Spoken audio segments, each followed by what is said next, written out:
The evening of my son Tyler's anniversary dinner, Amber called me just the cleaner, right in front of our entire family. Nobody said a word in my defense. Not even my husband Michael or my own son. I smiled politely, finished serving dessert, and continued clearing plates as if I hadn't heard her. 3 days later, I packed my bags, emptied our joint account, and disappeared to the coastal cottage I'd secretly purchased years ago. 1 month later, Amber called me crying, begging me to come back. But by then, I had already found myself again. I spent all day preparing for Tyler and Amber's 5th anniversary dinner. Before we jump back in, tell us where you're tuning in from, and if this story touches you, make sure you're subscribed, because tomorrow I've saved something extra special for you. 5 years of marriage that had transformed my once considerate son into someone I barely recognized anymore. Still, family is family, and I wanted everything to be perfect. The dining room table in our Victorian home had been in Michael's family for 3 generations. I polished it until I could see my reflection, arranged fresh peonies from my garden as the centerpiece, and used the Royal Doulton china we'd received as wedding gifts 32 years ago. The menu was elaborate: butternut squash soup with toasted pumpkin seeds, roasted herb chicken with garlic mashed potatoes, haricots verts with almond slivers, and for dessert, Amber's favorite, lemon tart with raspberry coulis. "Susan, the table looks beautiful," my sister Anna said, arriving early to help. She was the only one who ever seemed to notice these details. "You've outdone yourself." I wiped my brow with the back of my hand. "Thanks, I've been up since 5. "Does Amber appreciate any of this?" Anna asked quietly, arranging the crystal water glasses. I gave her a look that said everything she needed to know. In the 5 years since Tyler had married Amber Westbrook, heiress to the Westbrook publishing fortune, I'd become increasingly invisible in my own home. "She'll find something to criticize," I whispered. "She always does." At precisely 6 o'clock, the doorbell rang. Tyler and Amber arrived first, followed by Michael's brother Jackson and his wife Georgina, then Amber's parents, Carter and Lena Westbrook. Carter's stern face never seemed to soften, even during celebrations, while Lena floated in wearing a designer dress that probably cost more than our monthly mortgage payment. "Susan," Lena air-kissed near both my cheeks, careful not to make actual contact. "This house always has such character," I smiled politely. "Thank you for coming, Lena." Amber surveyed the dining room, her eyes lingering on the china. "Oh, we're using the old-fashioned dishes. How quaint." Tyler, standing beside her in his tailored suit, said nothing. The son who once helped me bake cookies and plant tulip bulbs every autumn now worked as an executive at his father-in-law's publishing company. The transformation had been gradual but complete. "Dinner will be served in 10 minutes, I announced, retreating to my kitchen sanctuary. Michael followed me, loosening his tie. At 57, he still had the same strong jawline that had attracted me in college, though his dark hair had silvered at the temples. "Need any help?" he asked, reaching for a beer from the refrigerator. "You could carve the chicken," I suggested. He nodded, taking a long sip. "Carter's talking about promoting Tyler to VP of Operations. Isn't that great?" "Wonderful," I murmured, arranging the soup bowls on a serving tray. "Though I wonder if he would have advanced so quickly at any other company." Michael's expression hardened. "Don't start, Susan. Tonight is about celebrating their anniversary." I bit my tongue and carried the soup into the dining room, where conversation halted abruptly. They'd been discussing something they didn't want me to hear. It happened often enough that I recognized the sudden silence, the awkward glances. "Butternut squash soup," I announced, placing a bowl in front of each guest. "Is there cream in this?" Amber asked, her nose wrinkling slightly. "I'm trying to avoid dairy this month." "Just a splash," I admitted. "But I can bring you something else if—" "No, it's fine," she sighed dramatically. "I'll just have a little." Throughout dinner, I moved between kitchen and dining room, refilling wine glasses, clearing plates, bringing out new courses. No one offered to help, not even Tyler, who once insisted on being my assistant chef for family gatherings. As I served the lemon tart, Amber was in the middle of describing their recent trip to the Amalfi Coast. The villa was absolutely divine, she said. Though the housekeeper barely spoke English, it was such a hassle explaining how we wanted things done. Good help is so hard to find these days, Lena agreed, sipping her dessert wine. That's why we're thinking of moving into a full-service building in the city, Amber continued. Tyler's commute is killing him, and I need staff that actually knows what they're doing. The suburbs aren't that bad, Tyler offered weakly, and Mom and Dad are close by. Amber patted his hand condescendingly. Darling, you know we've outgrown this area. Besides, your father is always traveling, and Susan is… She waved her hand dismissively in my direction. Well, she's just the cleaner anyway. Not like we have deep conversations. The table fell silent. I stood frozen, dessert server in hand, feeling 6 pairs of eyes avoid looking at me. Michael cleared his throat but said nothing. Tyler examined his napkin intently. More tart, anyone? I asked, my voice steady despite the burning humiliation rising in my chest. It's delicious, Susan, Anna finally said, breaking the excruciating silence. After dessert, I began clearing plates while the others moved to the living room for coffee. Anna lingered behind, helping me load the dishwasher. You're not just the cleaner, she hissed. How dare she say that in your own home? And Michael and Tyler just sat there. I methodically rinsed each plate before placing it in the dishwasher. It's fine, Anna. It's not fine. You cooked for 2 days. You've supported Tyler through everything. College, his first apartment, when he lost that job before meeting Amber, and now he sits there while his wife insults you? I closed the dishwasher and leaned against the counter, suddenly feeling every hour of the day's work in my aching back and feet. Did you know, I said quietly, that I have a master's degree in library science? That I managed the university, archives before Tyler was born? Michael and I agreed I'd stay home while Tyler was young, and somehow, I never went back. Anna squeezed my shoulder. I remember. You were brilliant at your job. 30 years, I whispered. 30 years of cooking, cleaning, organizing everyone's lives. I've managed this household, paid the bills, scheduled every appointment, remembered every birthday and anniversary.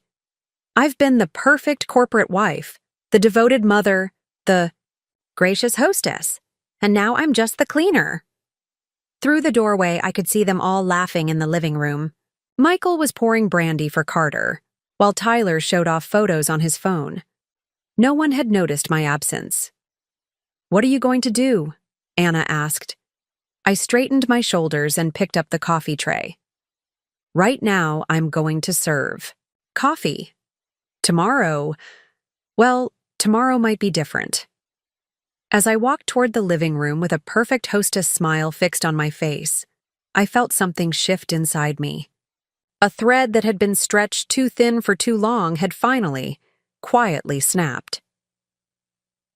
The morning after the anniversary dinner, I woke before sunrise, a habit from decades of being the first one up to prepare breakfast and pack lunches. The house was silent. Michael's side of the bed was empty. He had an early flight to Chicago for a conference. He'd left without saying goodbye. I made coffee and carried it to the sunroom at the back of the house, watching dawn break over the garden I'd cultivated for 25 years.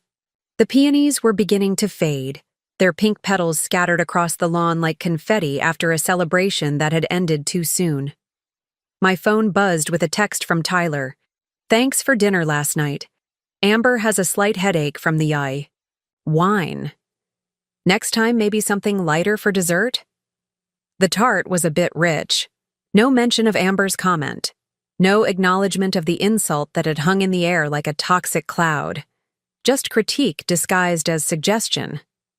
I didn't respond. Preparing and narrating this story took us a lot of time, so if you are enjoying it, subscribe to our channel. It means a lot to us. Now back to the story. Instead, I pulled out my laptop, the one Michael insisted was more than adequate for my basic needs when I'd mentioned wanting something newer. I logged into our joint account, the one where Michael deposited my household allowance each month. The balance showed 4,287 hours 62. Enough. Next, I opened a folder labeled Recipes and clicked on a subfolder called Summer Preserves. Inside was a document titled raspberryjam.docs, but it contained no recipes, just account numbers, passwords, and detailed notes I'd been keeping for 3 years. The exact amount I'd contributed to our home purchase from my inheritance when we married. Documentation of the rare books collection I'd built during my years at the university archives, now stored in our attic. Property records for a small cottage on the Oregon coast that I'd purchased quietly 2 years ago using money from my mother's life insurance policy. Michael had no idea it existed. Neither did Tyler. After my mother died, everyone assumed I'd used the modest inheritance for the kitchen renovation Michael had wanted. In reality, I'd found contractors who did the work for half the estimated cost and invested the difference. I'd been planning my escape route for years, even if I hadn't fully admitted it to myself.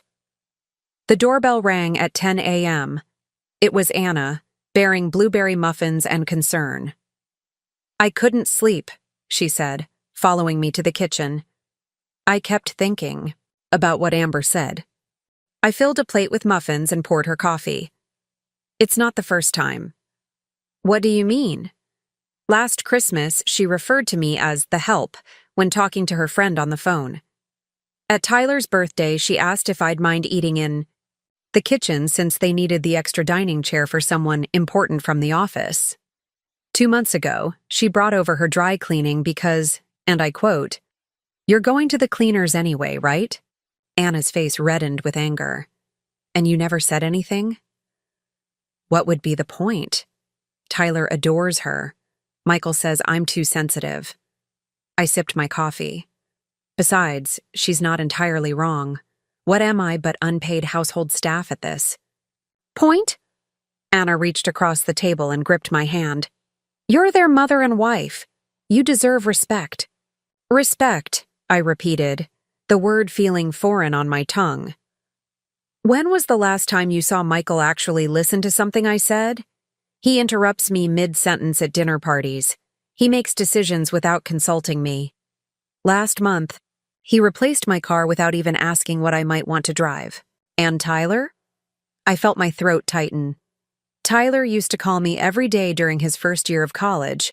Now I'm lucky if he remembers my birthday without a reminder from his calendar app. "So what are you going to do?" I stood and walked to the window, looking out at my garden again. "I'm going to water my hydrangeas. Then I'm going to review the calendar and cancel all the dinner parties I was supposed to host for Michael's clients this month." "That's it?" "No," I said quietly. "But the rest isn't ready for discussion yet." After Anna left, I spent the day moving through the house with new awareness. In the study, Michael's achievements lined the walls, framed degrees, awards, photos, with business associates. My diplomas were stored in a box in the attic. In the living room, every piece of furniture reflected Michael's taste: leather, dark wood, masculine. Nothing of me remained except the family photos I insisted on displaying. Despite his complaints about clutter, I found myself in Tyler's old bedroom, now converted to a guest room but still containing shelves of his childhood memorabilia. Trophies I'd driven him countless miles to earn. School projects I'd helped complete late into the night. Photo albums I'd meticulously assembled year after year. My phone rang. It was Georgina, Michael's sister-in-law. "Susan, Jackson and I were just talking about last night." Her voice dropped to a conspiratorial whisper. Amber was completely out of line. "Are you okay?" "I'm fine," I replied automatically. You should have seen Lena's face when Amber made that cleaner comment. Even she looked embarrassed. And that woman has the emotional range of a teaspoon. It's really not. And Michael. Jackson is furious with him. Brothers or not, he told Michael this morning that a real man would have defended his wife. Something in me warmed slightly at the thought of Jackson confronting Michael, but it wasn't enough to douse the growing resolve hardening within me. Thank you for calling, Georgina. I appreciate your concern. We should have lunch next week. My treat. I'd like that, I said, knowing it was unlikely to happen. After we hung up, I sat on the edge of the guest bed, running my fingers over the handmade quilt I'd created when Tyler left for college. Each square contained fabric from significant moments in his life: his first school uniform, the baseball jersey from his championship game, the concert t-shirt from the first show we attended together. My phone buzzed again with a text from Michael. Carter invited us to their lake house this weekend. Told him we'd be there. Pack something nice for dinner on Saturday. Not a question, not a discussion, a directive. I set the phone down without responding and opened Tyler's closet. In the back corner, pushed behind winter coats and old sports equipment, was a small wooden box. I pulled it out and lifted the lid. Inside were letters I'd written to Tyler throughout his college years, filled with advice, encouragement, and love. Many of them were still sealed, never opened. I returned to my laptop and opened a new document. Dear Michael, I began typing. After 32 years of marriage, I've made a decision. For the next 2 days, I moved through the house like a ghost, touching objects and memories, deciding what truly mattered. I sorted through 3 decades of accumulated life with clinical detachment. My wedding china, the Royal Doulton that Amber had dismissed as old-fashioned, stayed in the E cabinet. It had been Michael's mother's choice anyway, never mine. The books that lined our shelves, however, I carefully boxed. First editions I'd collected during my years at the university, signed copies from authors who'd visited the archives, literary treasures that Michael had never once opened. In our bedroom closet, I bypassed the proper clothes Michael preferred I wear to his business functions: conservative dresses in muted colors, sensible heels, pearl earrings that made me look appropriate. Instead, I packed jeans I hadn't worn in years, comfortable sweaters, and a pair of red leather boots Anna had given me for my 50th birthday that Michael had called ridiculous for a woman your age. I worked methodically while Michael was in Chicago, using the solitude to prepare. I visited my bank and opened a new account at a different institution, transferring half of our joint savings, money I was legally entitled to, but still felt slightly guilty taking. I called the family attorney under the pretense of updating our wills and casually inquired about separation proceedings, speaking in hypotheticals that fooled no one. Susan, he'd said, voice gentle with understanding, if you're considering divorce, you should know that given the length of your marriage and your role as homemaker, you're entitled to significant support. I thanked him politely and changed the subject, but filed the information away. It wasn't about money, it was about dignity. On the 3rd day, Tyler called. Dad says you're not answering his texts about the lake house this weekend. I've been busy, I replied, sealing another box of books. Busy with what? Look, the Westbrooks are expecting us. Amber's already planned activities. It would be incredibly rude to cancel now. I set down my packing tape and sat at the kitchen island. Tyler, do you remember what Amber said at dinner the other night? A pause. She says a lot of things, Mom. She called me just the cleaner. Another longer pause. She didn't mean it like that. You're being sensitive. The same words Michael always used. Sensitive. Overreacting. Making mountains out of molehills. I'd heard them so often I'd started to believe them myself. Tyler, I have a master's degree. I managed the university's rare manuscripts collection. I cataloged first editions and organized presidential papers. I know, Mom, that was a long time ago. And then I chose to stay home with you. I chose to be there for every soccer game, every school play, every sick day. I chose your father's career over mine because someone needed to raise you and maintain our home.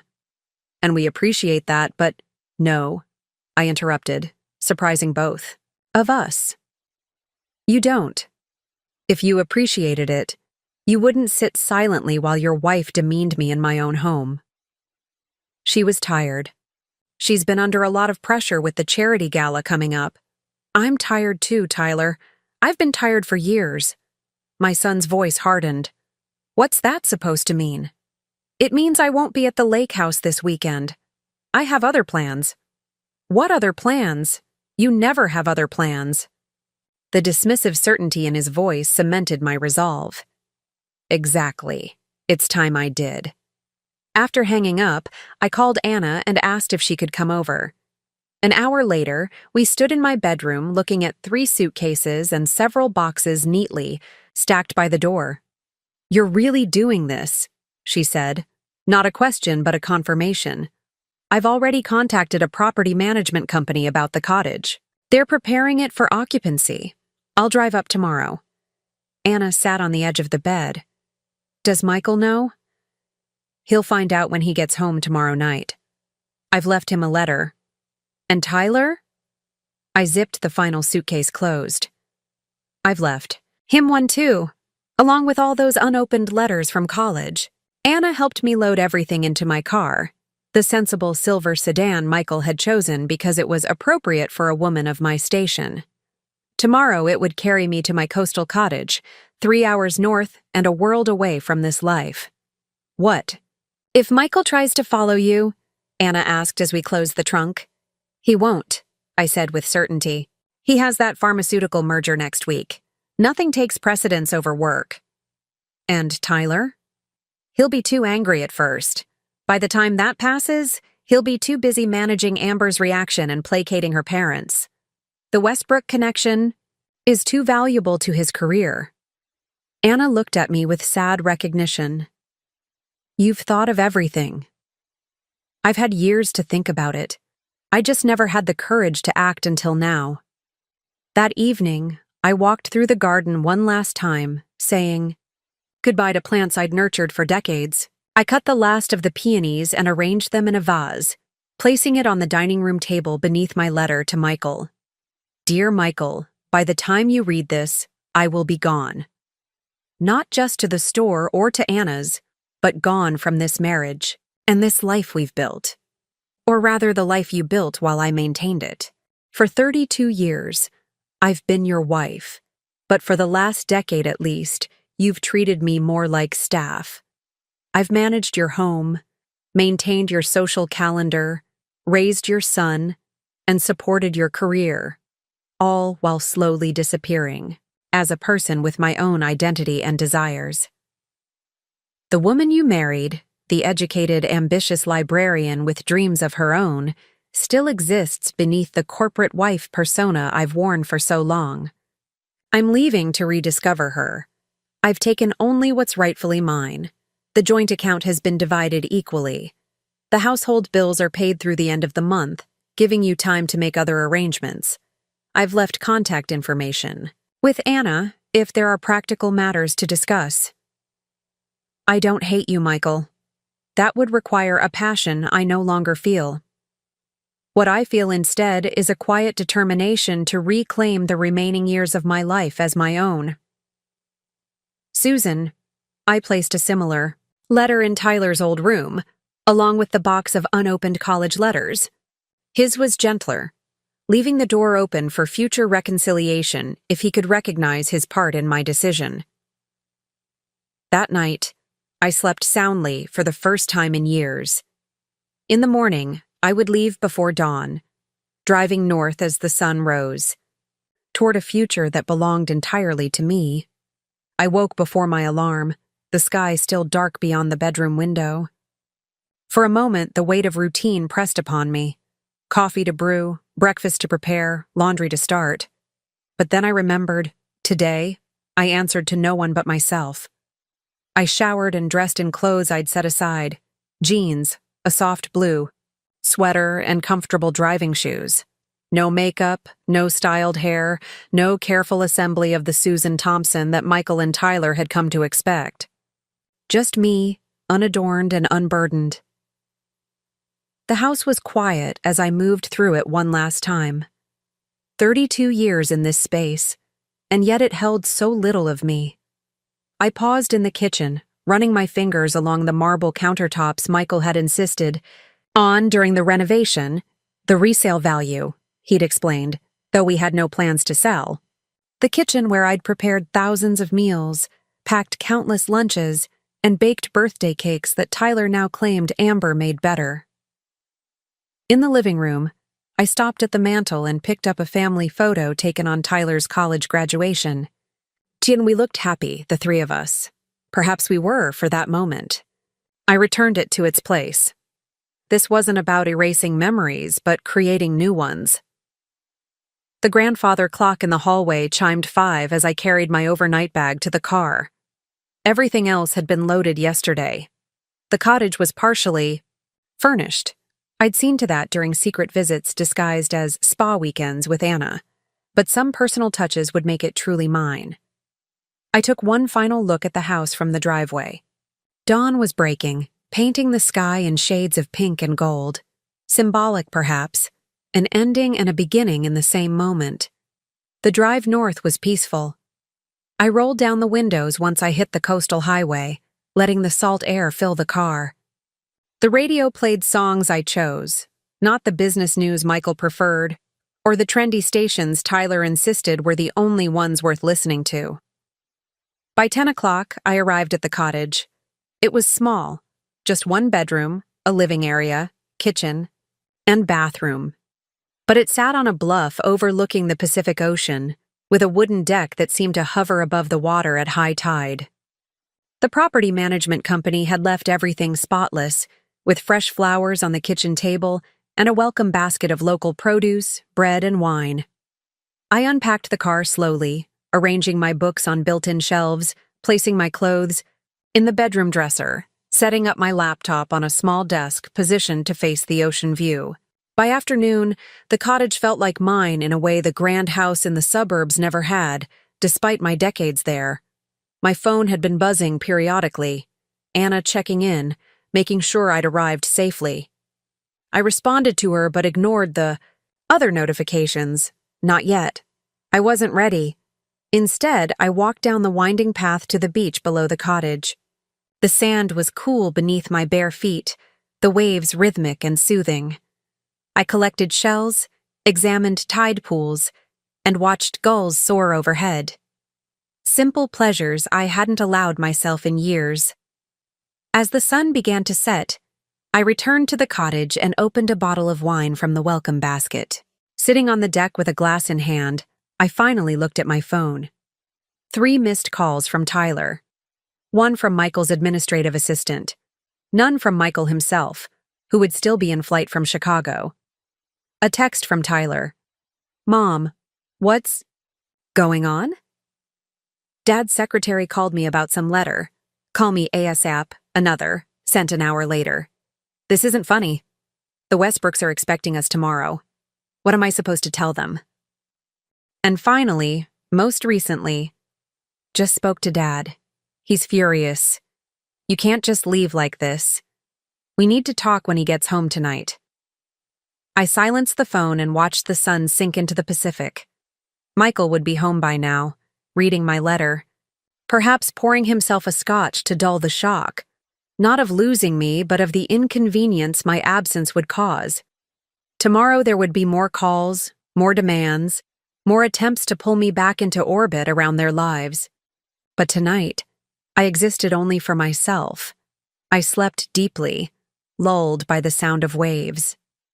Morning brought coffee on the deck, a simple breakfast, and the first page of a book I'd been meaning to read for years. Around noon, I drove into the nearby town, a small coastal community with art galleries, local shops, and a bookstore with reading nooks overlooking the harbor. "Just moved here?" asked the bookstore owner as she rang up my purchases, 3 novels and a guide to coastal gardening. "Yes," I replied, surprising myself with how right it felt to say it. I live in the Sandpiper Cottage on North Point. Beautiful. Spot. She nodded appreciatively. I'm Margaret, by the way. We do a book club every other Thursday if you're interested. I'm Susan, I said, realizing it was the first time I'd introduced myself to someone new in years. Not as Michael's wife, or Tyler's mother, just Susan. And yes, I'd like that very much. By late afternoon, my phone showed 15 missed calls, 7 from Michael, 5 more from Tyler, 1 from Michael's sister, and 2 from numbers I didn't recognize. The voicemails ranged from confused to concerned to angry. Michael. Susan. What the hell is this letter? Is this some kind of joke? Call me immediately. Tyler. Mom, Dad's home and he's beside himself. What's going on? Where are you? Michael again, his voice tight with controlled anger. I've spoken with James at the bank. You had no right to take that money. This childish tantrum has gone far enough. Come home now so we can discuss this like adults. Tyler once more, now, impatient. The Westbrooks canceled the lake weekend. Amber is embarrassed and upset. How could you do this to us? Finally, I listened to a voicemail from Anna. They called me just like you said they would. I didn't tell them anything. I'm proud of you, sis. Call when you're ready. I texted only Anna. I'm safe. The cottage is perfect. We'll call tomorrow. Then I switched off my phone completely, made a simple dinner, and ate it on the deck as stars appeared above the darkening ocean. A lifetime of catering to others' needs and preferences had left me unsure of my own. What foods did I actually enjoy? What music moved me? What dreams had I set aside so long ago that I could barely remember them? For the first time in decades, I had the space and silence to rediscover the answers. A week passed in gentle rhythm.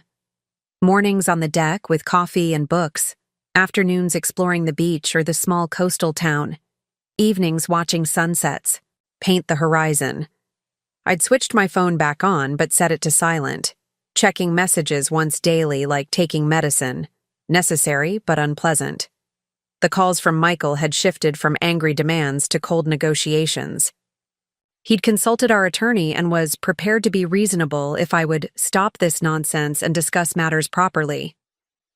Tyler's messages oscillated between guilt trips about family obligations and wounded accusations about how I'd abandoned everyone without warning. Neither seemed to grasp that this wasn't a negotiating tactic or a cry for attention. It was a reclamation. On my 8th day at the cottage, I received an unexpected message from Georgina. Susan, are you okay? Everyone's talking, but nobody's saying anything real. Jackson and I are worried. I hesitated, then responded, I'm fine. Better than fine, actually. Just needed a change. Her reply came quickly. Michael told Jackson you had some kind of breakdown, said you cleared out half the bank account and disappeared. Of course he would frame it that way.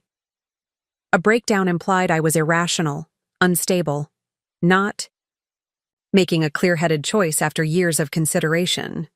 No breakdown, I wrote back. Just clarity. And it was exactly half the account, not a penny more than my share. Can I call you? She asked. We spoke for an hour. I explained everything. Amber's comment, the decades of diminishment, the careful planning for my departure. Georgina listened without interruption. The thing is, she said finally, they're falling apart without you. What do you mean? Michael had to cancel the dinner party for the pharmaceutical executives because he couldn't find the good napkins or remember which caterer you use. Tyler missed a presentation because his good suit wasn't back from the dry cleaner. Apparently, Amber doesn't handle those things. I felt a flicker of satisfaction, quickly replaced by sadness. They're grown men. They'll figure it out.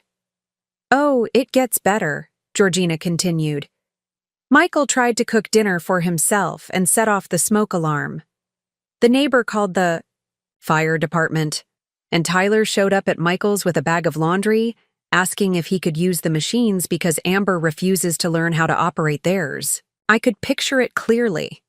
The two of them standing in the kitchen, surrounded by mounting evidence of all the invisible work I'd done for years. Work they'd never noticed until it stopped happening. "They're helpless," Georgina said, a hint of satisfaction in her voice. "Jackson says it's pathetic. Two successful businessmen who can't manage to feed themselves or keep their shirts ironed." "They'll adapt," I said, though part of me wondered. Michael had gone from his mother's house to our college dormitory to our apartment and then our home. He'd never lived alone, never had to manage the countless small tasks that maintained his comfortable existence.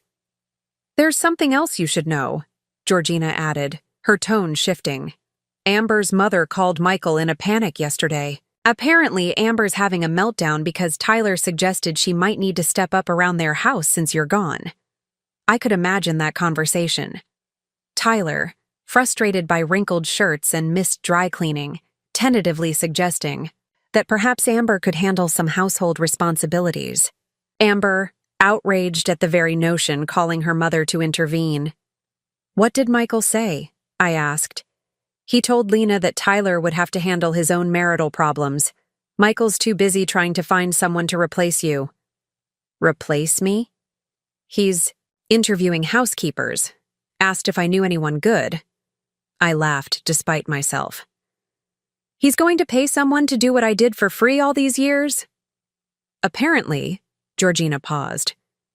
"Jackson said he should have been paying you all along." After our call, I walked on the beach for hours, processing this new information. It was vindicating to know they were struggling without me, yet sad that it took my absence for them to recognize the value of what I'd provided.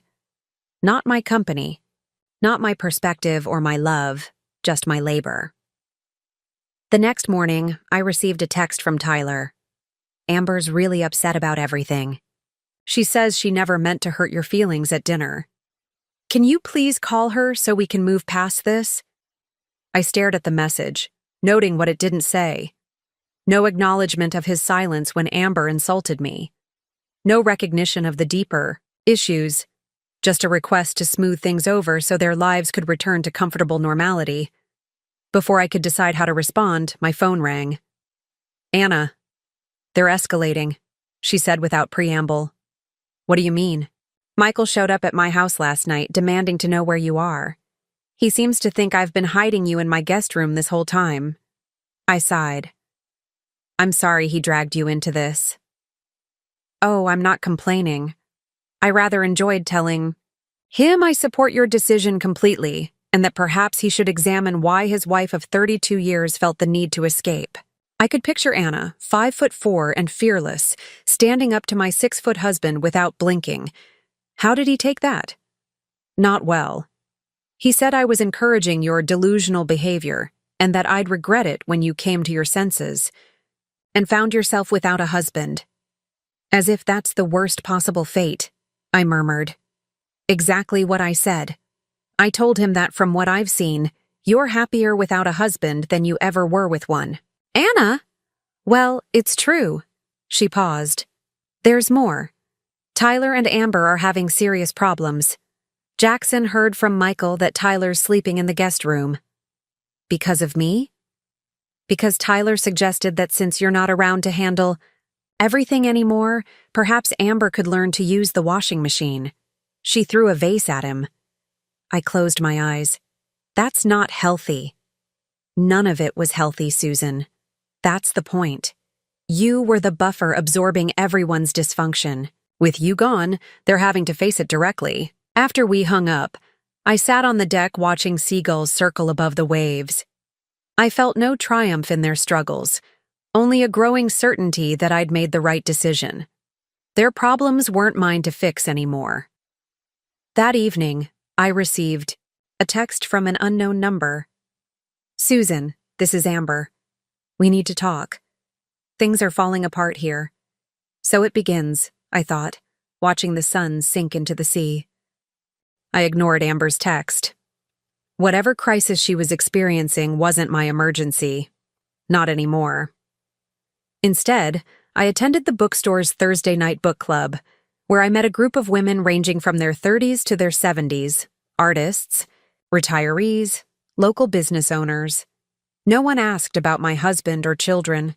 No one defined me by my relationship to others. I was simply Susan, the new resident with thoughtful comments about the novel we discussed. Afterward, Margaret, the bookstore owner, invited several of us for wine at a nearby cafe. The conversation flowed easily. Books, local politics, travel stories. I mentioned I'd worked in university archives, and Elaine, a retired history professor, lit up. The community college here is looking for someone to organize their historical documents, she said. Just part-time, but they need someone who knows what they're doing. I haven't worked professionally in over 20 years, I admitted. So, knowledge doesn't expire. Elaine shrugged. I know the department chair. I could put in a word. The idea was both terrifying and exhilarating. My own job, however small. My own money, not an allowance from Michael. I'd like that, I said, surprising myself with how much I meant it. When I returned to the cottage, my sense of possibility was immediately dampened by a notification on my phone. 3 missed calls from Michael, 2 from Tyler, and another text from Amber. I know you're reading these. This is serious. Tyler is threatening divorce. My finger hovered over the delete button, but curiosity won out. I called Anna instead. Do you know anything about Tyler and Amber having marriage problems? I asked when she answered. Oh yes, she replied. Georgina called me earlier. Apparently, Amber went to her parents' house 3 days ago and hasn't come back. Tyler's beside himself. What happened? From what I gather, Tyler expected Amber to step up with household tasks since you're gone. Amber expected Tyler to hire someone immediately to replace you. When he said they should manage themselves until they figure out a permanent solution, she packed a bag and left. I sat heavily on the sofa. That seems extreme. Well, there's more. Amber found out that Tyler's promotion isn't coming through. Carter apparently told him that while he's a decent employee, he's not VP material yet. Might never be. That must have been a blow. Despite everything, I felt a pang for my son. Tyler had staked so much on impressing his father-in-law. The timing wasn't great. Tyler told her about the promotion the same day he suggested she might need to do laundry occasionally. I could picture Amber's outrage. She'd married Tyler when his star was rising, handsome, ambitious, with a powerful father-in-law ready to propel his career. The reality check of thwarted ambition and domestic expectations must have shattered her vision of their life together. I'm not getting involved, I said firmly. No one's asking you to, Anna replied, though I should warn. Michael's threatening to come find you. He doesn't know where I am. He's convinced I do, and he's talking about hiring a private investigator. That gave me pause. Can he do that? Legally, yes. But it won't look good if it comes to divorce proceedings. Stalking his estranged wife won't play well with a judge. I'm not hiding, I said. I just need space. After we hung up, I sat watching the moonlight on the waves, considering my options. I wasn't ready to face Michael or Tyler, but perhaps a brief message would buy me time. To Tyler, I'm safe and well. Your marriage issues with Amber are between you two. I can't fix this for you. Take care of yourself. To Michael, I understand you're considering hiring someone to find me. That would be a mistake and a waste of money. I'll contact you when I'm ready to discuss next steps. Until then, please respect my need for space. To Amber, after some hesitation, whatever is happening between you and Tyler has nothing to do with me. You made your feelings about me quite clear at dinner. I wish you both well, but I'm not coming back to solve your problems. I sent the messages, then turned off my phone completely. Tomorrow, I had an informal interview with Elaine's contact at the community college. Tonight, I needed peace. The interview went surprisingly well. Dr. Rivera, the department chair, was more impressed by my experience than concerned about the gap in my employment. The position was just 15 hours a week, perfect for easing back into professional life. "When can you start?" she asked at the end of our meeting. "Next week?" I suggested, hardly believing this was happening. "Perfect. I'll email the paperwork." I floated back to the cottage on a cloud of validation. For years, Michael had dismissed my career as something I'd dabbled in before finding my real purpose as wife and mother. Now someone valued my professional expertise enough to hire me. Just like that. I ignored Amber's text. Whatever crisis she was experiencing wasn't my emergency, not anymore. Instead, I attended the bookstore's Thursday night book club, where I met a group of women ranging from their 30s to their 70s, artists, retirees, local business owners. No one asked about my husband or children. No one defined me by my relationship to others. I was simply Susan, the new resident with thoughtful comments about the novel we discussed. Afterward, Margaret, the bookstore owner, invited several of us for wine at a nearby cafe. The conversation flowed easily. Books, local politics, travel stories. I mentioned I'd worked in university archives, and Elaine, a retired history professor, lit up. "The community college here is looking for someone to organize their historical documents," she said. "Just part-time, but they need someone who knows what they're doing." "I haven't worked professionally in over 20 years, I admitted. "So? Knowledge doesn't expire?" Elaine shrugged. "I know the department chair. I could put in a word." The idea was both terrifying and exhilarating. My own job, however small. My own money, not an allowance from Michael.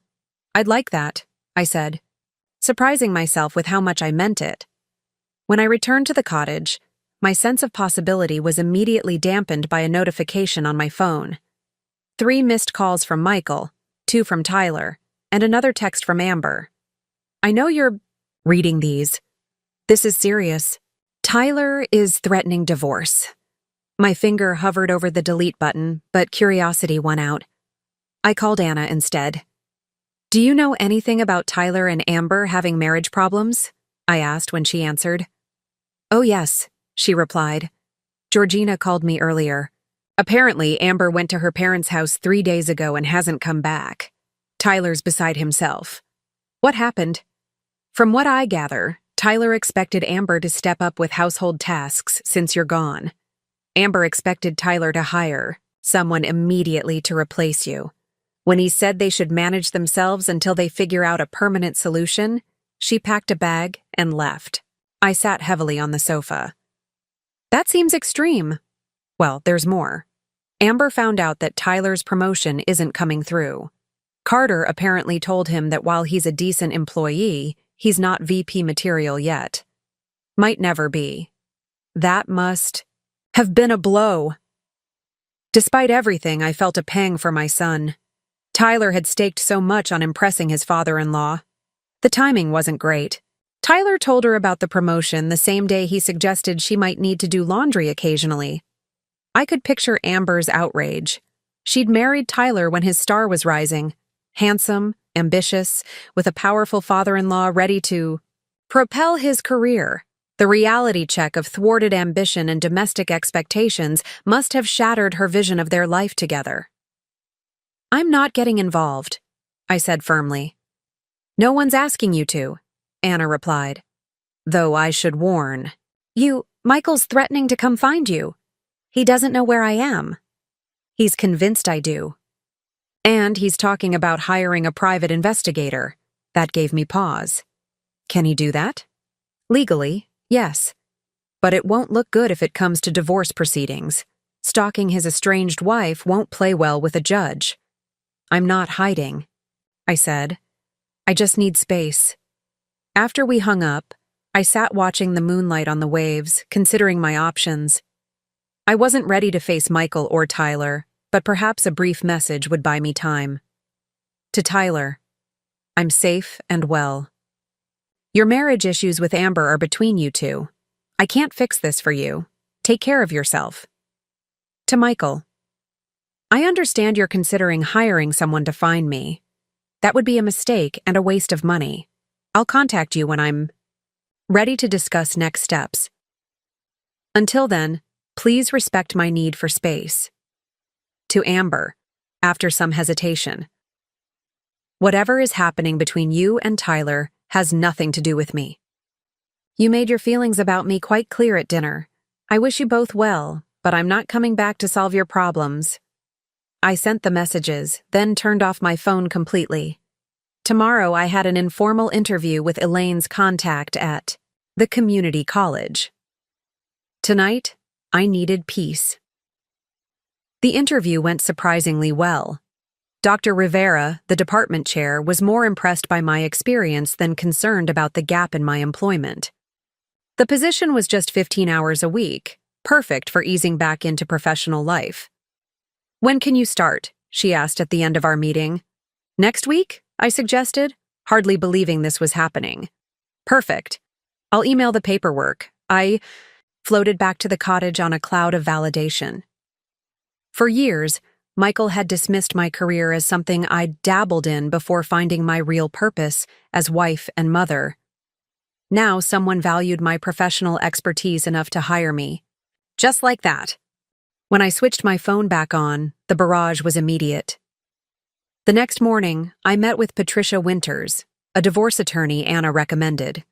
Her office overlooked the harbor, with paintings by local artists adorning the walls, as different from the sterile corporate environments of Michael's world as possible. So, she said after I'd explained my situation, you left without warning, took half the money from your joint account, and are now living separately, and your husband is making legal threats to force your return. That's correct. She made a note on her legal pad. Have you checked your credit cards recently? I frowned. No, should I? Immediately after we finish here. Controlling spouses often cut off financial access as their first move. Sure enough, when I checked my phone after our meeting, I discovered Michael had indeed canceled my credit cards, all except one with a $500 limit I rarely used. The good news, Patricia told me after I reported back, is that this kind of financial manipulation looks terrible in divorce proceedings. The bad news is that you'll need to set up independent finances immediately. I explained about my new part-time position at the community college. Good start, she nodded. But we'll need to ensure you receive appropriate temporary support while the divorce is pending. 32 years of marriage, during which you supported his career at the expense of your own. You're entitled to significant maintenance. Word divorce still felt strange in my mouth, both bitter and liberating. I'd committed myself to Michael for life, believing that promise sacred. But what happens when the person you married disappears bit by bit, replaced by someone who sees you as property rather than partner? What should I do about Michael's threats? I asked. Document everything. Forward me all texts, emails, voicemails. If he escalates further, we may need to consider a protective order. He wouldn't hurt me, I said automatically, then paused, less certain than I'd been a moment before. The Michael I married wouldn't have. But the man threatening abandonment, charges, and canceling credit cards, I wasn't sure I knew him at all. Patricia seemed to read my hesitation. Emotional abuse often escalates when control is threatened. Be careful. I left her office with a folder of information, a list of documents to gather, and a weight lifted from my shoulders. Whatever came next, I wasn't facing it alone or unprepared. Back at the cottage, I checked my email and found a formal offer letter from the community college. The salary was modest, but represented something priceless. Financial, independence, professional validation, a future of my own making. I was about to call Anna with the news when my phone rang. Tyler. Mom? He said when I answered, his voice strained. We need to talk. In person. I'm not ready for that, Tyler. You don't understand. Dad's losing it. He's talking about filing a mental health petition, claiming you're not competent to make... Your own decisions. My blood ran cold. He can't do that. He says he can. He's got Dr. Fredericks involved. Says you've been depressed for years. That this disappearing act proves you're having some kind of breakdown. Dr. Fredericks, Michael's golf buddy and our family physician for 20 years. The same doctor who'd prescribed me antidepressants after I'd mentioned feeling unfulfilled during a checkup 5 years ago. Tyler, listen to me. I am perfectly sound of mind. I left because I was unhappy, not because I'm unstable. There's a difference. Then why won't you just come home and talk? Why all this secrecy and drama? Because I knew exactly how your father would react. By trying to control me, manipulate me, and now apparently have me declared incompetent, rather than accepting my decision. There was silence on the other end. Then, Amber moved back home. Yesterday, the abrupt change of subject startled me. I thought she was staying with her parents. She was, but apparently Lena told her some home truths after talking to you. Something about facing her responsibilities as a wife. He sounded bewildered by this development. And how is that going? Weird. She asked me to show her how to use the washing machine. He paused. Then she cried when she shrank one of my sweaters. Despite everything, I felt a flutter of sympathy for Amber. She'd been raised in wealth, with staff handling household tasks. Like Tyler, she'd never had to develop basic life skills. She'll learn, I said. You both will. Mom, please just tell me where you are. We can meet somewhere neutral. Just talk. I can't do that yet, Tyler. Not with your father threatening legal action against me. He's just upset. He misses you. No, Tyler. He misses what I did for him. There's a difference. I sighed. I need to go. Please be careful about what information you share with your father right now. And if you really want to help, tell him to stop making threats and start respecting my choices. After we hung up, I called Patricia immediately and relayed Tyler's warning about the mental health petition. It's an intimidation tactic, she assured me. Getting someone involuntarily committed requires substantial evidence of immediate danger, to themselves or others. Living independently and withdrawing from an unhappy marriage doesn't qualify. She paused. However, I would recommend documenting your mental state. Perhaps schedule an appointment with a new physician here. Establish a relationship. Get a clean bill of health on record. I'll do that, I promised. Later that evening, my phone chimed with a text from a number I didn't recognize. Susan, this is Carter Westbrook. I understand my wife spoke with you yesterday. I wish to apologize for my daughter's behavior at your dinner party. It was inexcusable. While I hope your family's situation resolves favorably, please know that Amber's actions do not reflect our family's values. I stared at the message in disbelief. Carter Westbrook apologizing? The same man who'd once remarked that trophy wives should be grateful for the lifestyle they're provided? Before I could formulate a response, another message arrived from the same number. I should also inform you that I've advised Michael against pursuing any mental health petition. Such actions would reflect poorly on everyone involved, including my family by extension. I trust he will reconsider. The subtext was clear. Carter was protecting his family's reputation, not supporting my autonomy. Still, I appreciated the intervention. I replied simply, "Thank you for letting me know." That night, I sat on the deck watching stars emerge above the ocean, considering how quickly alliances shifted when power dynamics changed. Carter, worried about scandal touching his family. Lena, suddenly counseling Amber on wifely responsibilities. Michael, threatening involuntary commitment rather than accepting my independence. And me, no longer the amenable, accommodating Susan Thompson who smoothed every wrinkle in the family fabric. Just Susan now, making my own way, standing my ground. The thought filled me with a quiet strength as steady as the rhythm of waves against the shore. My first day at the community college archives felt like stepping back in time. Not to my marriage or motherhood, but to the earlier version of myself, who found purpose in preserving history. The archives were housed in the basement of the library, a labyrinth of shelves containing local records, photographs, and personal papers donated by area families. "It's a bit overwhelming," Dr. Rivera admitted as she showed me around. "No one with proper training has organized this in years."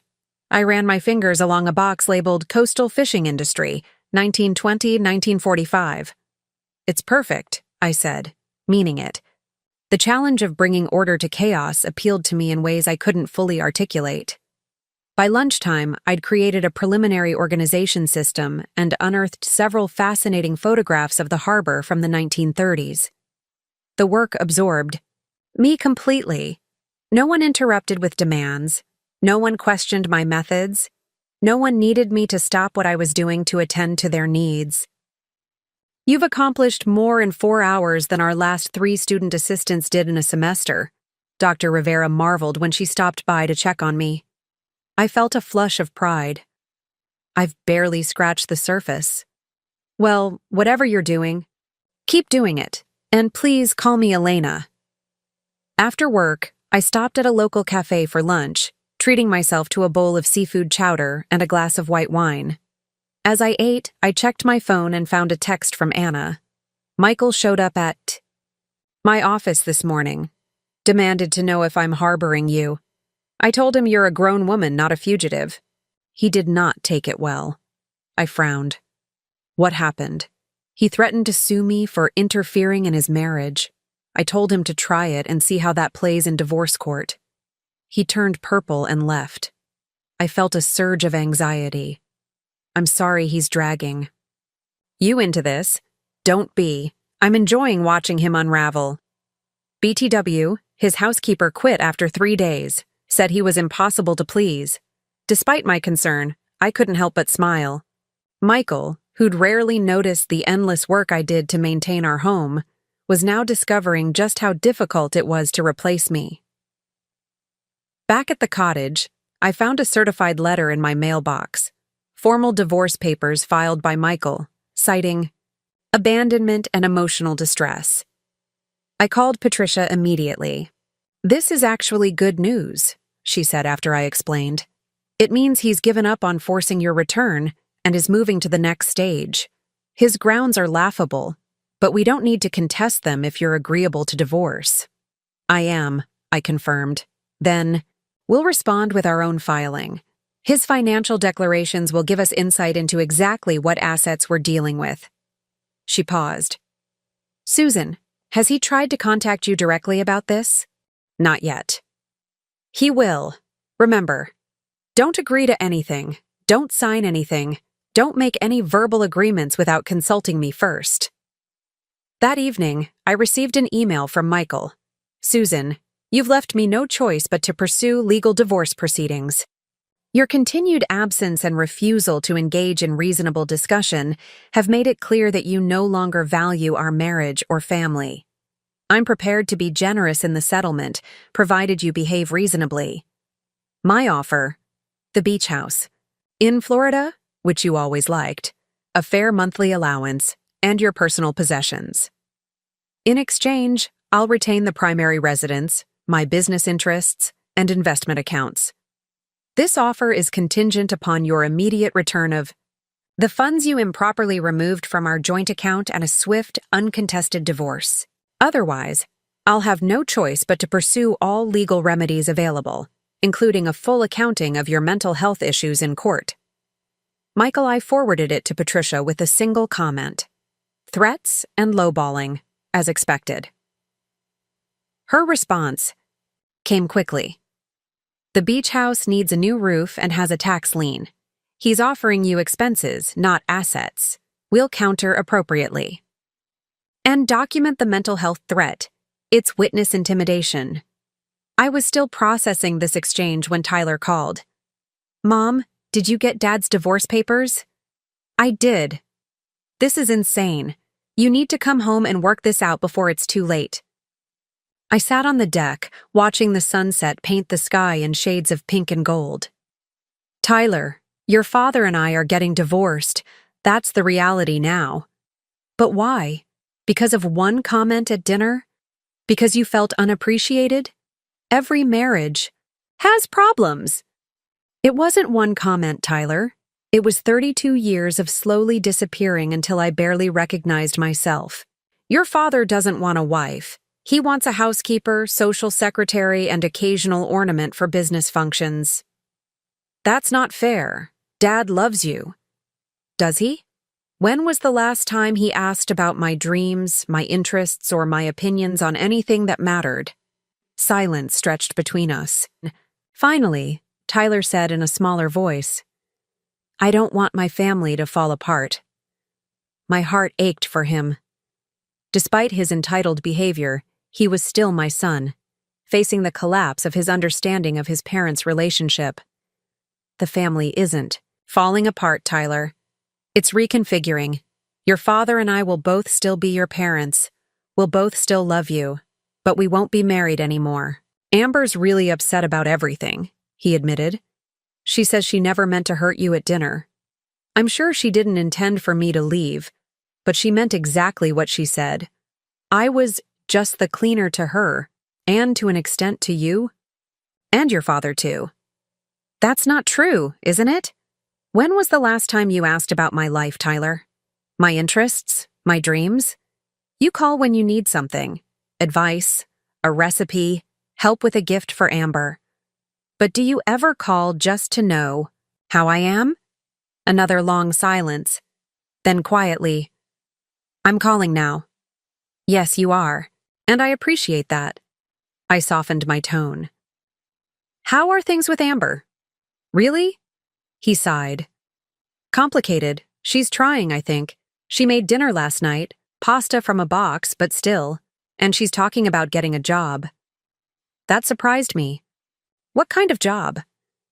Her friend's boutique needs help, just part-time, but it's something. She says she needs her own money. He hesitated. I think she's afraid I might leave her. Are you considering that? No, I mean, I don't know. Everything's different now. I look at Dad, how he's falling apart without you. And I wonder if that's me in 30 years. Helpless, angry, unable to take care of myself. His self-awareness caught me off guard. You don't have to follow that path, Tyler. I know. That's why I've been learning to cook. Nothing fancy, but I can make scrambled eggs without setting off the smoke alarm now. Despite everything, I smiled. That's a start. After we hung up, I sat watching the stars emerge, feeling a complex mix of emotions.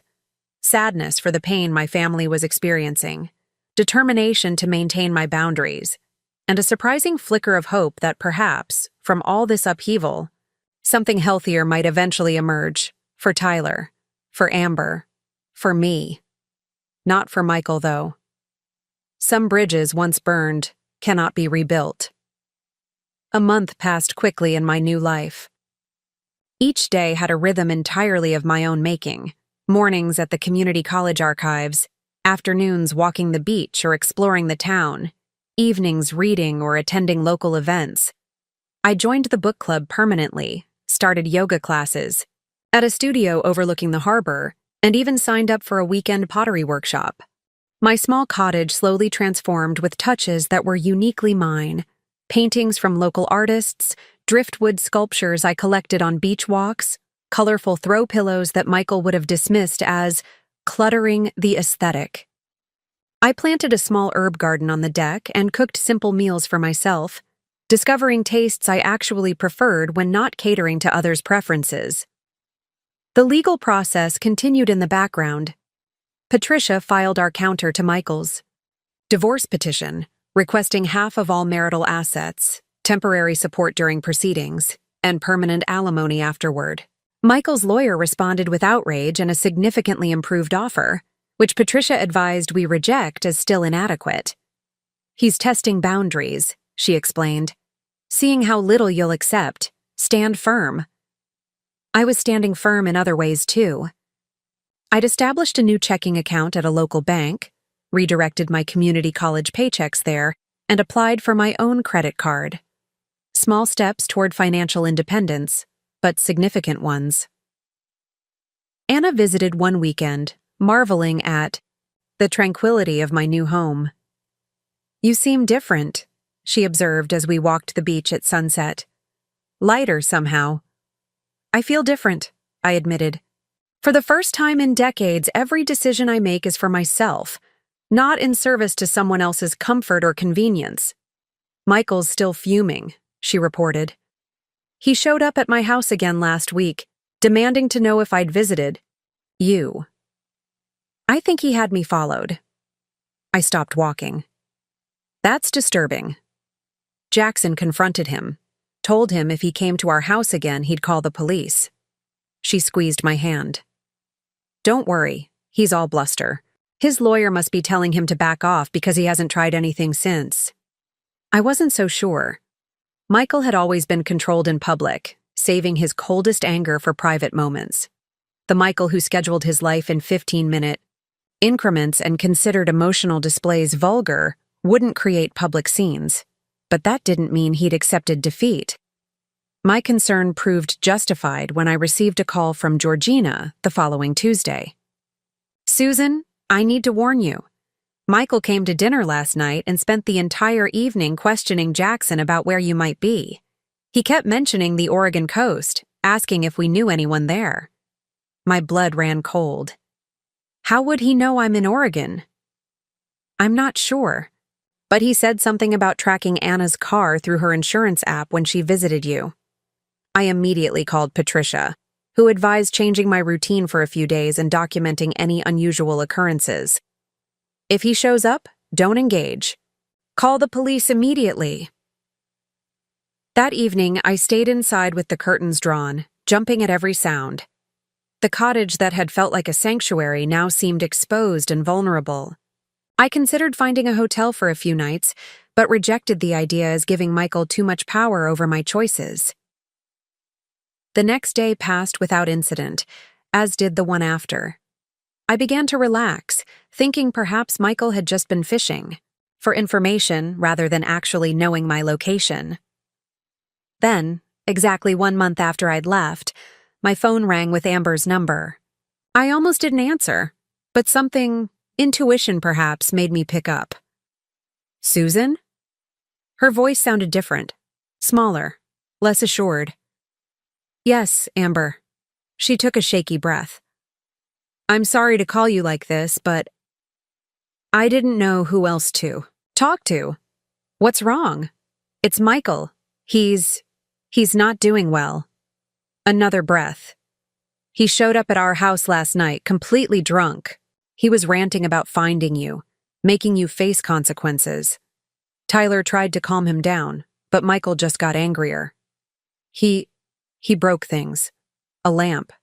Pictures. Tyler finally had to physically remove him from the house. I closed my eyes. Picturing the scene. Michael, always so controlled, coming completely undone. "Where is he now?" I asked. "I don't know." Tyler followed him home to make sure he got there safely, but then Michael got in his car this morning and drove off. He's not answering calls or texts. "Have you contacted the police?" "No," she said quickly. "Tyler doesn't want to involve them. He says it would humiliate Michael professionally if he got picked up for drunk driving or something." I felt a flash of irritation, still protecting Michael's image rather than addressing the actual problem. "Amber, listen to me.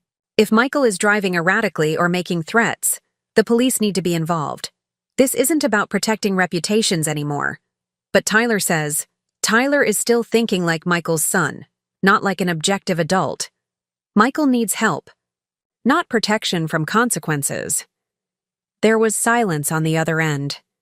Then, in a small voice, "I think he might be looking for you." Tyler found MapQuest directions to coastal towns in Oregon on Michael's computer. I felt a chill run through me. "Amber, call the police now. Tell them everything you've just told me." "I can't do that to the family. This isn't about the family. It's about preventing something worse from happening."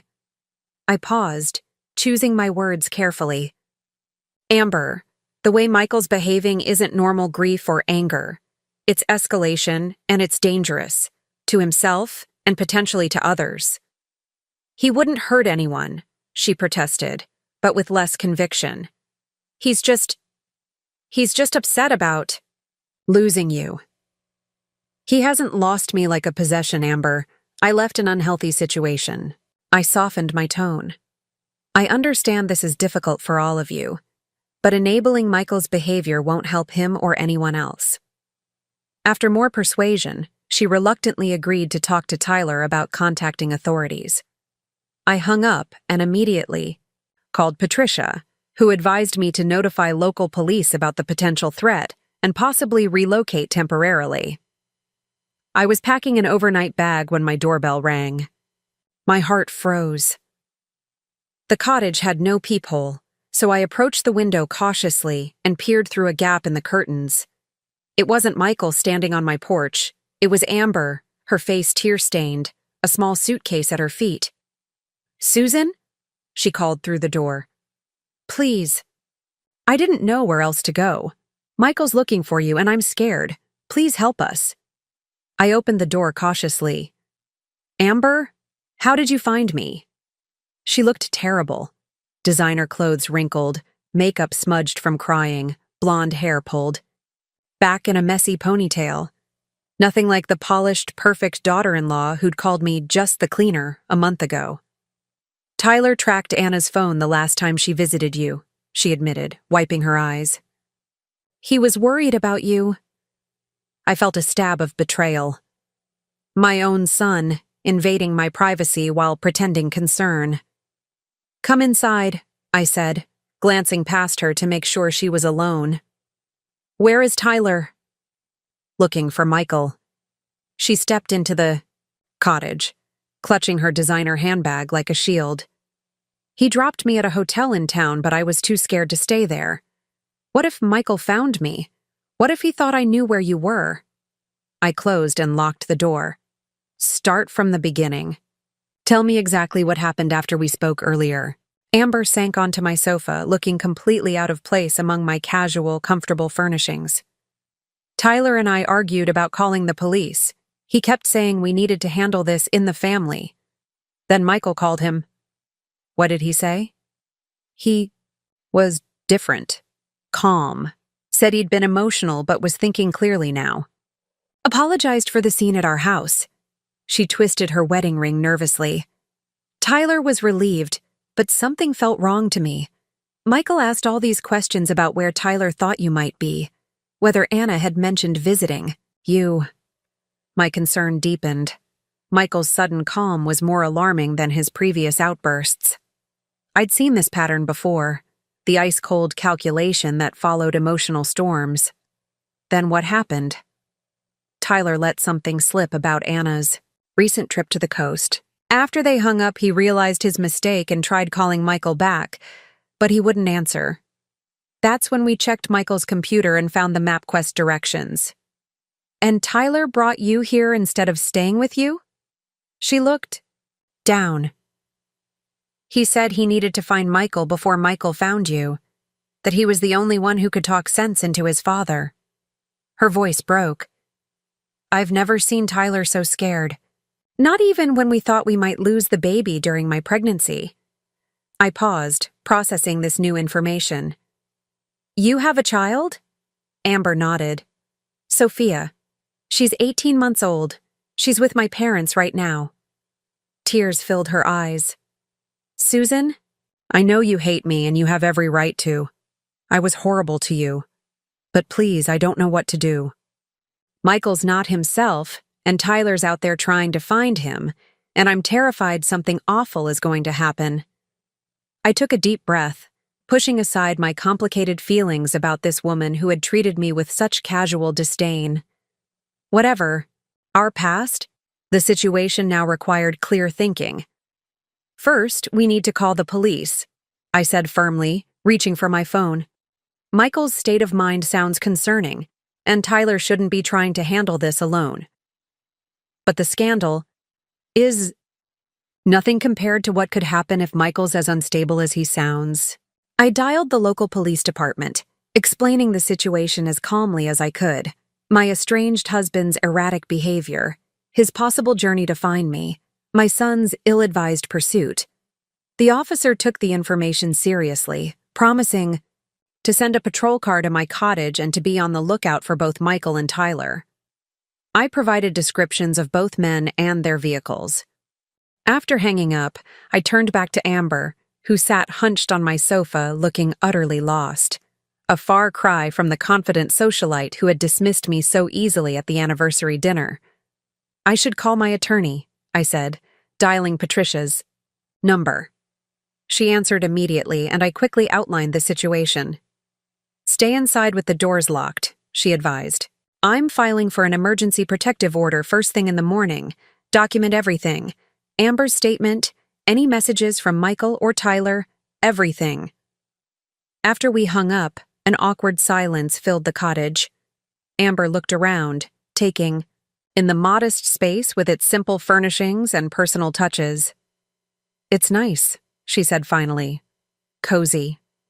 "Thank you," I replied, still not sure what to make of her presence. "Would you like some tea?" She nodded, and I moved to the kitchen, grateful for the familiar ritual of filling the kettle, selecting tea bags, arranging cups on a tray. As I waited for the water to boil, I watched Amber from the corner of my eye. She sat with perfect posture, despite her distress, hands folded in her lap, the product of expensive finishing schools and a mother who valued appearances above all. "I didn't know you had a daughter," I said, bringing the tea tray to the coffee table. Amber accepted a cup, her hands trembling slightly. "We didn't tell many people when I got pregnant. It wasn't planned." The implication hung in the air. An unplanned pregnancy, a hasty marriage. Suddenly, pieces began falling into place. Tyler's sudden career shift to work for Carter, the lavish lifestyle they couldn't possibly afford on a starting executive's salary, Amber's constant anxiety about maintaining appearances. "So you and Tyler got married because of Sophia?" She stared into her tea. "My father was furious, said Tyler wasn't good enough for me, that he was just using me to advance his career. But I was 23 and thought I was in love." A bitter laugh escaped her. "Maybe I was. I don't even know anymore." I absorbed this revelation, recalibrating my understanding of their relationship. "Does Tyler love Sophia?" Amber's expression softened. "He adores her. Whatever else is wrong. Between us, he's a wonderful father." She paused. "That's what scares me most about tonight. Tyler's never been confrontational, especially not with Michael. But when it comes to protecting his family..." She looked up, meeting my eyes directly. "He said he couldn't let Michael's breakdown hurt you or Sophia or me." A mixture of pride and fear washed over me. My son, standing up to his father at last. But at what risk? "Tell me about Sophia," I said, partly to distract Amber, partly because I genuinely wanted to know about the granddaughter I'd barely met. For the first time, Amber's face lit up. "She's amazing, so smart. She already knows all her colors and can count to 10. And she's fearless, climbs everything, tries everything." She pulled out her phone, scrolling to photos of a beautiful toddler with Tyler's dark hair and Amber's delicate features. "She has your eyes," Amber said softly. "Tyler's always saying that. She has my mom's eyes." Something shifted in my chest, a loosening of the hard knot of resentment I'd carried.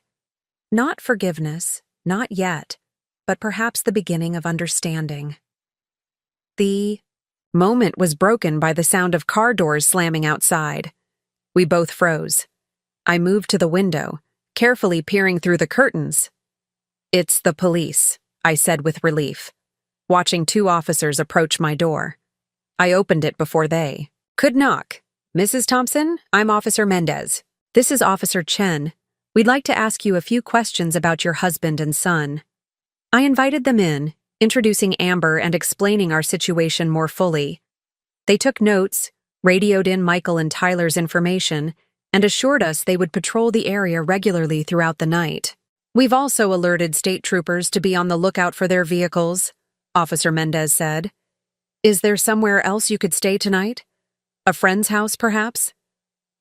I thought of Margaret from the bookstore, or Elena from the college, but hesitated to involve them in my family drama. We'll be fine here, I decided. The doors are solid, and there's only one road in. You'll see anyone approaching. After the officers left, promising to check back hourly, I made up the sofa for Amber with sheets and blankets from the linen closet. I'm sorry there's not a guest room, I said. Please, she replied with a self-deprecating laugh. After everything I've said and done, I should be sleeping on the floor. I turned to her, really looking at this woman who had entered my life and turned it upside down. Why did you do it, Amber? At the dinner? Why call me just the cleaner? She flinched as if I'd slapped her. I was showing off, she admitted after a long moment. For my mother. For Tyler. Trying to prove I belonged in their world, the sophisticated daughter-in-law, the perfect wife. She met my eyes briefly, then looked away. The truth is, I've always felt like an imposter, like everyone could see I didn't belong. That's why I clung so hard to the status, the appearances. And now? Now I'm sitting in the living room of the woman I insulted, terrified that my husband might be in danger, that my father-in-law might have lost his mind, and that my entire carefully constructed life is falling apart. She wiped away fresh tears. I don't know who I am anymore without all the pretense. The raw honesty of her admission caught me off guard. Before I could respond, my phone rang. Tyler's number. I answered immediately, putting it on speaker. Tyler, where are you? His voice came through, tense and breathless. Mom, thank God. Is Amber with you? Yes, she's here. We're both fine. The police have been notified. Good. Listen, I found Dad. Tyler hesitated. He's not well, Mom. I've convinced him to check into Meadowbrook. Meadowbrook, the private psychiatric facility where Michael's brother had been treated for depression years ago. He agreed to this? I asked, disbelieving. After I told him the alternative was me calling the police and having him picked up for threats and erratic behavior. Tyler's voice cracked. I'm with him now at the intake office. He's broken, Mom. I've never seen him like this. Amber squeezed my hand, her eyes wide with concern. You did the right thing, Tyler, I said firmly. Are you safe? Yes. There's security here. Dad's talking to a doctor now. He took a shaky breath. Mom, he kept saying he was going to make you regret leaving, that he'd take everything from you, leave you with nothing.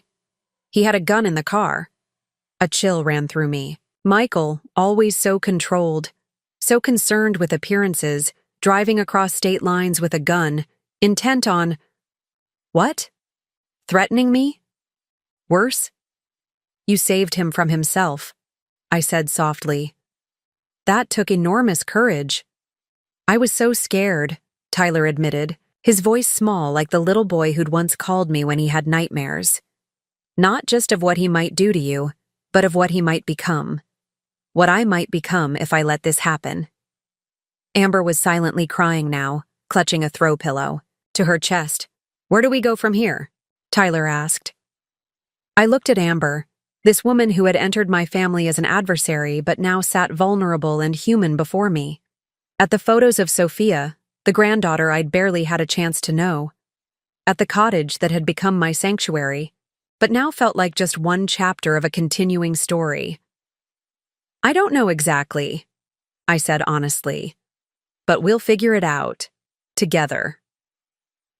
Dawn broke over the ocean in streaks of pink and gold, finding Amber and me still awake, talking through the night after Tyler's call. He had stayed at Meadowbrook until Michael was formally admitted, then checked into a nearby hotel, promising to drive to the coast in the morning. We'd covered territory I never expected to explore with my daughter-in-law, her privileged but emotionally barren childhood with parents who valued appearance over authenticity, her unplanned pregnancy and rushed marriage, her terror of failing to meet the expectations of the Westbrook name. I thought if I could just be perfect enough, sophisticated enough, then everyone would forget I was just a salesgirl at a boutique when Tyler met me, she admitted. Not Wellesley-educated like my mother wanted, not from the right family like my father expected. So you created a persona, I said, understanding dawning. The flawless society wife. She nodded, exhaustion etching lines around her eyes, and I was so afraid of that persona cracking that I pushed away anyone who might see through it. Including me. Especially you. She twisted her wedding ring. You were everything I wasn't. Confident in your place in the family, respected by Michael, adored by Tyler. I felt like an intruder, so I tried to make you the outsider instead. The honesty was refreshing, if painful. Whatever came next, we had at least broken through the polite fictions that had defined our relationship. Tyler arrived mid-morning, looking haggard but resolute. He embraced Amber first, then turned to me with uncertainty in his eyes. "Mom," he began, then stopped, words failing him. I opened my arms, and he stepped into them, burying his face in my shoulder, like he had as a child after skinned knees and playground rejections. I held him tightly, feeling the tremor in his shoulders. "I'm so sorry," he whispered. "For everything. For not defending you. For letting Dad control everything. For tracking you down after you clearly wanted space. You found me because you were worried," I acknowledged. "But Tyler, invading my privacy wasn't the right way." He nodded against my shoulder. "I know. I didn't know what else to do.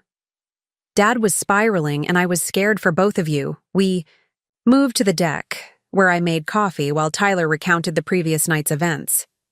Michael had indeed been searching coastal towns, methodically working his way north. When Tyler intercepted him at a gas station, Michael had been eerily calm, explaining his plan to reason with me, with a loaded gun in the car for protection.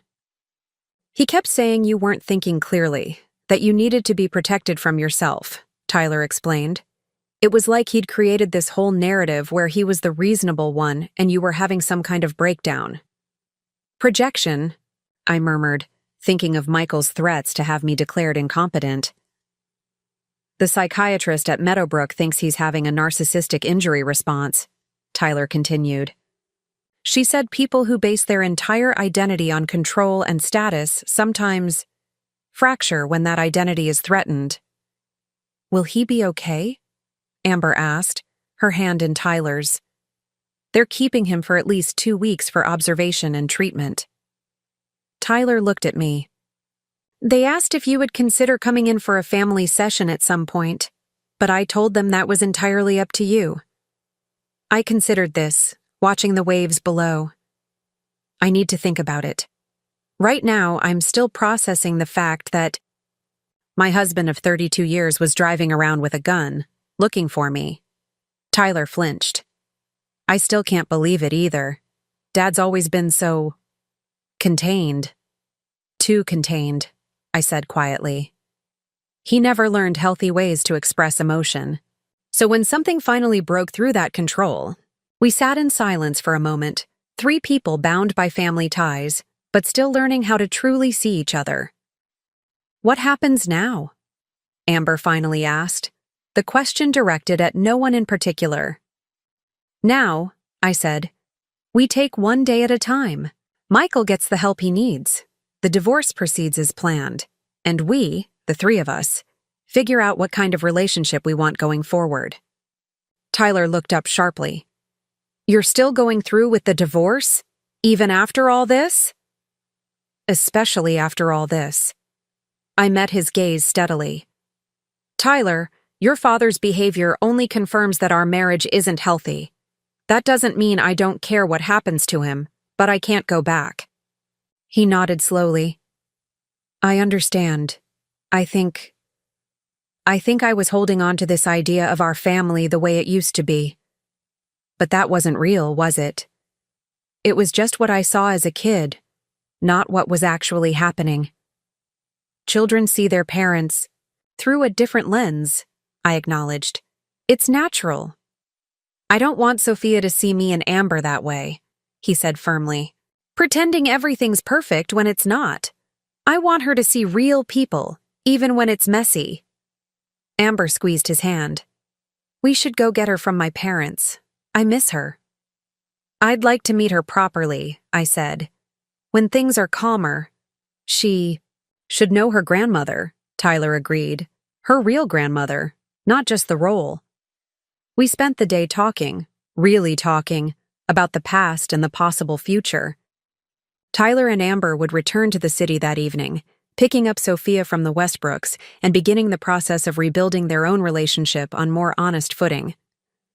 I would stay in my cottage, continuing my work at the archives and the independent life I was creating. We could visit sometimes, Tyler suggested tentatively. If that's okay with you. Maybe once a month. Sophia would love the beach. I'd like that, I said, meaning it. As they prepared to leave, Amber approached me awkwardly. Susan, I know one conversation doesn't fix everything I've done. The way I treated you was inexcusable. It was, I agreed, not softening the truth. But recognizing that is a start. I want to do better. Be better. She hesitated. Not just for Tyler or Sophia, but for myself too. Seeing you here, creating this new life on your own terms, it's inspiring. The compliment, so unexpected from this source, caught me off guard. Thank you. Could we start over? She asked hesitantly. Not pretend the past didn't happen, but maybe build something new, for Sophia's sake, if nothing else. I considered her offer, this olive branch from the woman who had called me just the cleaner, and catalyzed the unraveling of my old life. Not so long ago, I might have reflexively agreed, prioritizing family harmony over my own feelings. But that Susan was gone. I'd like to try, I said carefully. But slowly, with boundaries. I'm still finding my own way, and I need that space. She nodded, accepting my terms. That's fair. More than fair. As they drove away, I stood on my deck watching until their car disappeared around the coastal bend. The conversation had been exhausting but necessary, the first honest exchange we'd ever had as a family. I turned back to my cottage, my space, my sanctuary, and felt the weight of the last 24 hours settle over me. Michael's breakdown, Tyler's intervention, Amber's unexpected vulnerability. So much to process, to integrate into my understanding of the family I'd thought I knew. But for the first time, I faced these complications not as the family peacekeeper, responsible for smoothing every wrinkle, but as Susan, just Susan, navigating relationships on my own terms. That evening, I called Anna to update her on everything that had happened. So Amber actually apologized? She asked, incredulous. Genuinely? Seems that way, I replied. People can surprise you when their carefully constructed worlds fall apart. And you're really considering family therapy sessions with Michael? I sighed, watching the sunset paint the waves. I don't know yet, not while he's still in crisis. But eventually, maybe. Not to salvage the marriage, but to find some kind of closure. Just be careful, Anna warned. Narcissists are most dangerous when they realize they've truly lost control. I know. I thought of the gun in Michael's car, what might have happened if Tyler hadn't intervened. Believe me, I know. 2 weeks after Michael's commitment to Meadowbrook, my life had settled into a new rhythm. My work at the community college archives expanded to 3 days a week when Elena recognized my expertise. I joined a local historical society, volunteering to help catalog artifacts from the town's fishing industry past. On weekends, I took long walks on the beach, collected shells, and sometimes joined Margaret from the bookstore for coffee and conversation. The legal process continued without drama. Michael's erratic behavior and subsequent psychiatric admission had changed the power dynamics completely. His lawyer, once aggressive and dismissive, now approached Patricia with reasonable settlement offers and minimal pushback.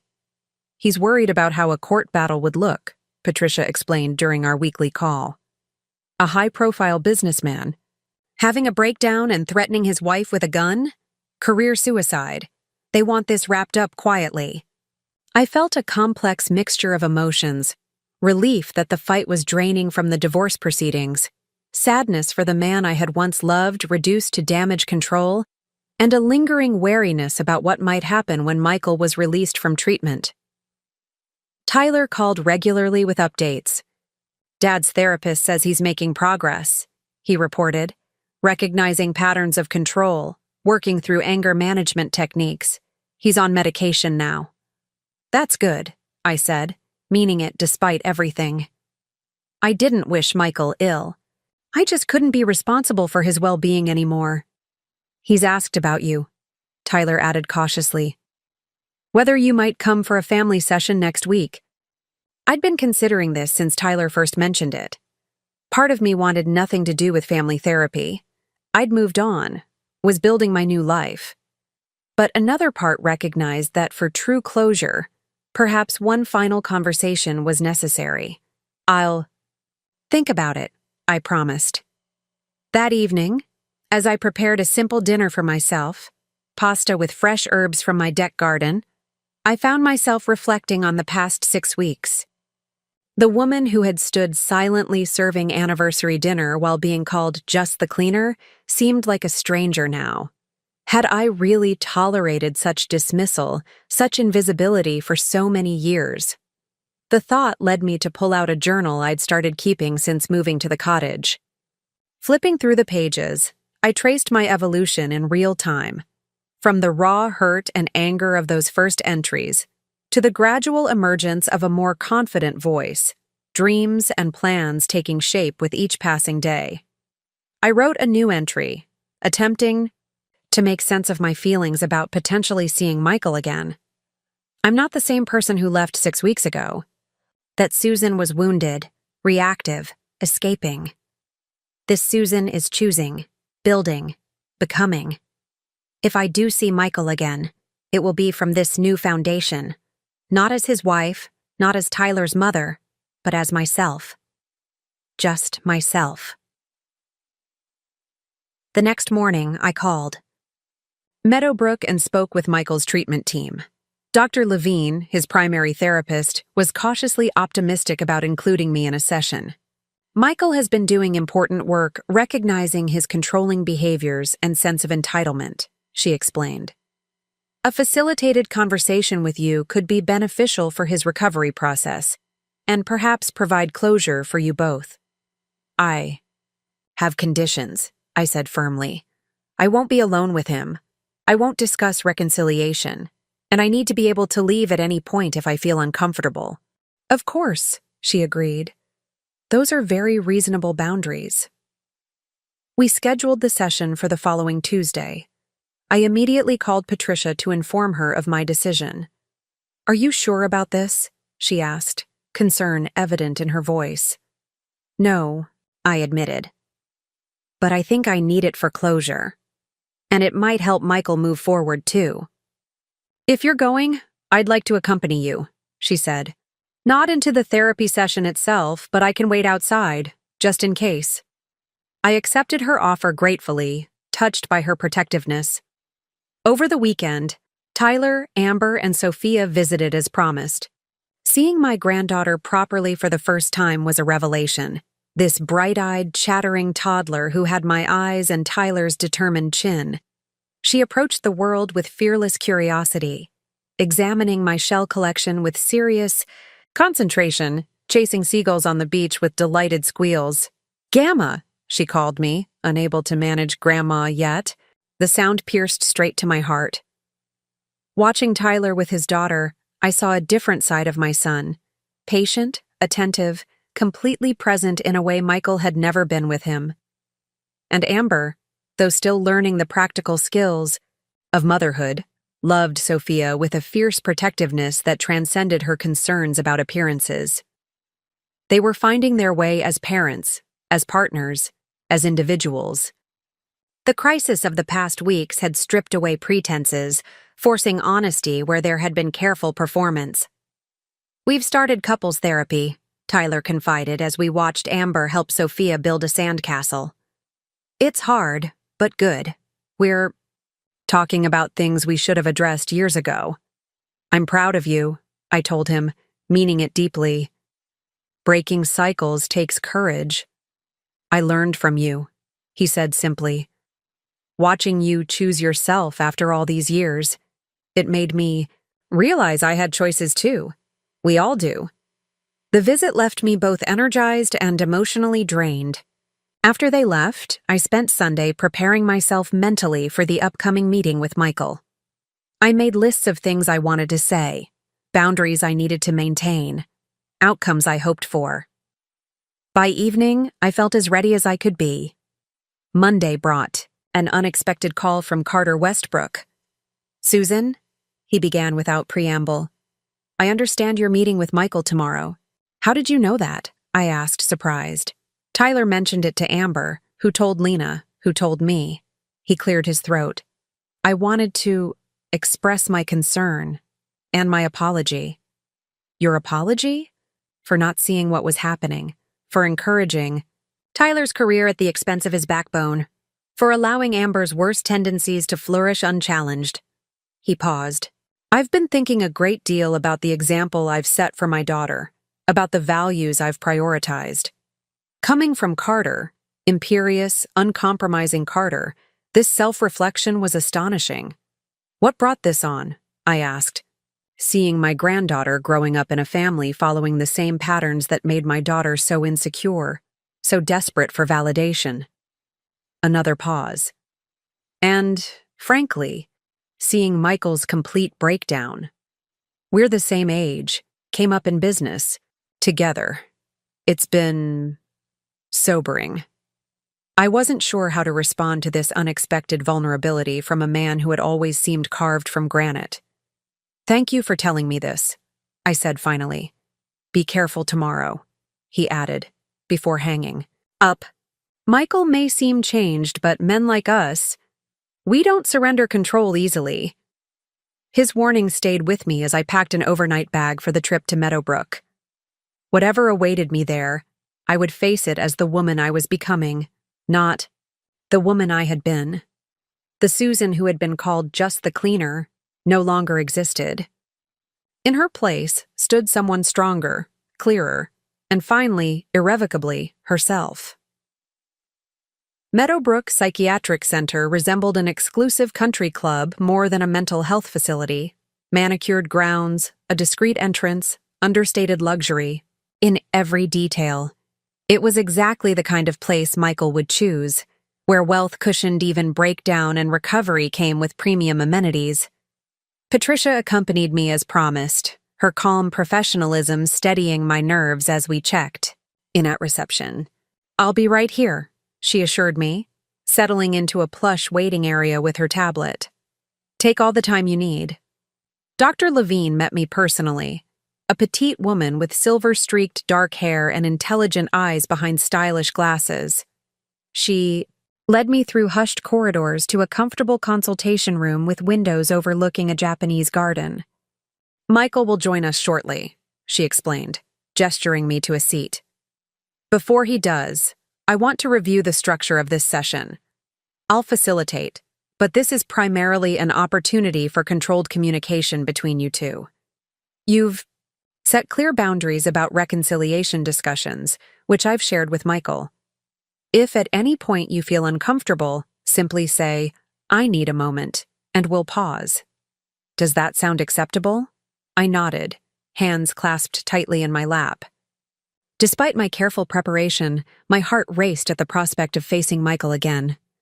The last time I'd seen him had been the morning I left, him sleeping, unaware that by the time he returned from his Chicago trip, I would be gone. The door opened, and Michael entered. I barely recognized him. Always meticulously groomed, he now had untrimmed hair, a shadow of beard, and had lost enough weight that his tailored pajamas hung loosely on his frame. But the most striking change was in his eyes. The confident, often cold gaze replaced by something wary and uncertain. "Susan." His voice was hoarse as if unused. "Hello, Michael." He sat across from me, hands fidgeting in a way the old Michael never would have allowed. Dr. Levine settled between us, notebook ready. "Thank you both for agreeing to this session," she began. "Michael, would you like to start with what we discussed?" He nodded, drawing a deep breath. "I want to apologize, Susan. For many things, but especially for my behavior after you left.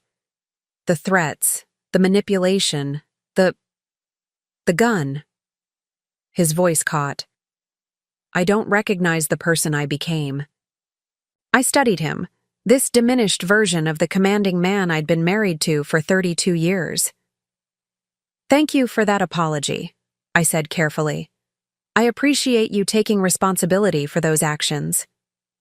"There's more," he continued, glancing at Dr. Levine, who nodded encouragement. "I've been working to understand why I reacted so extremely to your leaving. Dr. Levine has helped me see patterns I was blind to, how I've always needed to control everything and everyone around me, how I treated you as property rather than a partner." The admission hung in the air between us, surprising in its self-awareness, yet confirming what I'd felt for years but couldn't articulate. "When you left," he continued, "it wasn't just losing my wife. It was losing my sense of how the world worked. In my mind, you were the stable element. The one thing I could always count on, always control.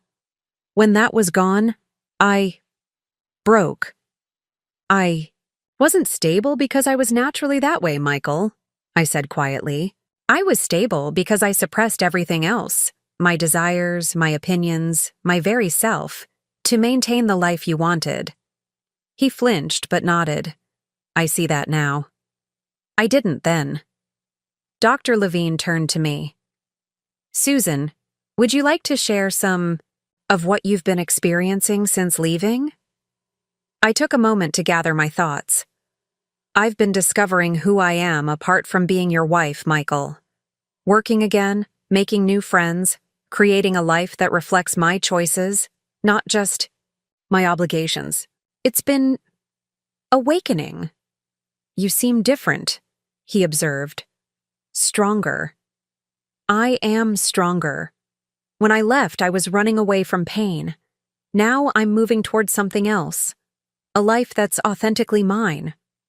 I paused, choosing my next words carefully. "I need you to understand that I'm not coming back, Michael. Not to our marriage, not to our old life. That chapter is closed." His jaw tightened momentarily, a flash of the old Michael, the one used to getting his way, before he mastered himself. "I understand. The divorce proceedings will continue. I've instructed my lawyer to be reasonable about the settlement." "Thank you," I acknowledged. "That's respectful." "What about afterward?" he asked, an edge of desperation creeping into his voice. "When I'm released, when the divorce is final, will we have any relationship at all? For Tyler's sake? For Sophia's?" This was the question I'd been contemplating since agreeing to the session. What kind of connection, if any, could exist between us after everything that had happened? "I don't know yet," I answered honestly. "Right now, I need distance to continue, healing and building my new life. Perhaps someday we can have some kind of cordial relationship as Sophia's grandparents. But that won't happen quickly, and it will depend on your continued work on yourself."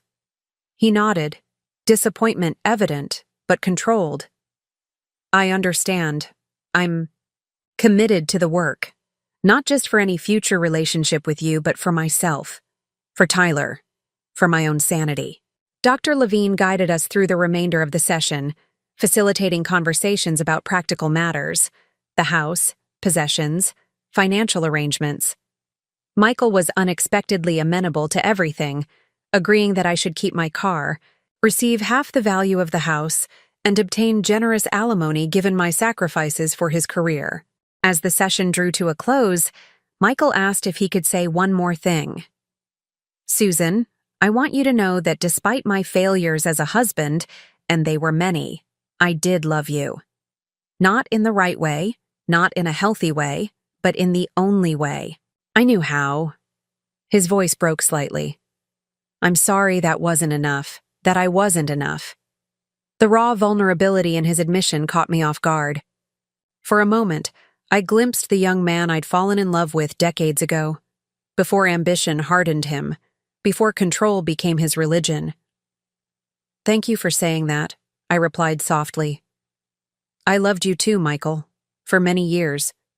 But love without respect, without true partnership, it hollows out over time." He nodded, eyes downcast. "I understand that now. Too late, but I understand." As Dr. Levine wrapped up the session, Michael asked hesitantly, "Would it be all right if I called you sometimes, just to check in? I promise to respect your boundaries." I considered his request. "Let's start with email. Less immediate, more time to think before responding. I can't promise quick replies or any particular outcome, but I'm willing to keep that door slightly open." Relief washed over his face. "Thank you. That's more than I deserve." When I rejoined Patricia in the waiting area, she studied my expression carefully. "How did it go?" "Better than I expected," I admitted. "Harder in some ways, easier in others." "And how do you feel?" I thought about Michael, diminished yet somehow more human than he'd been in years, and about myself, standing firmly, in my own truth without anger or fear dominating the interaction. "I feel free," I realized.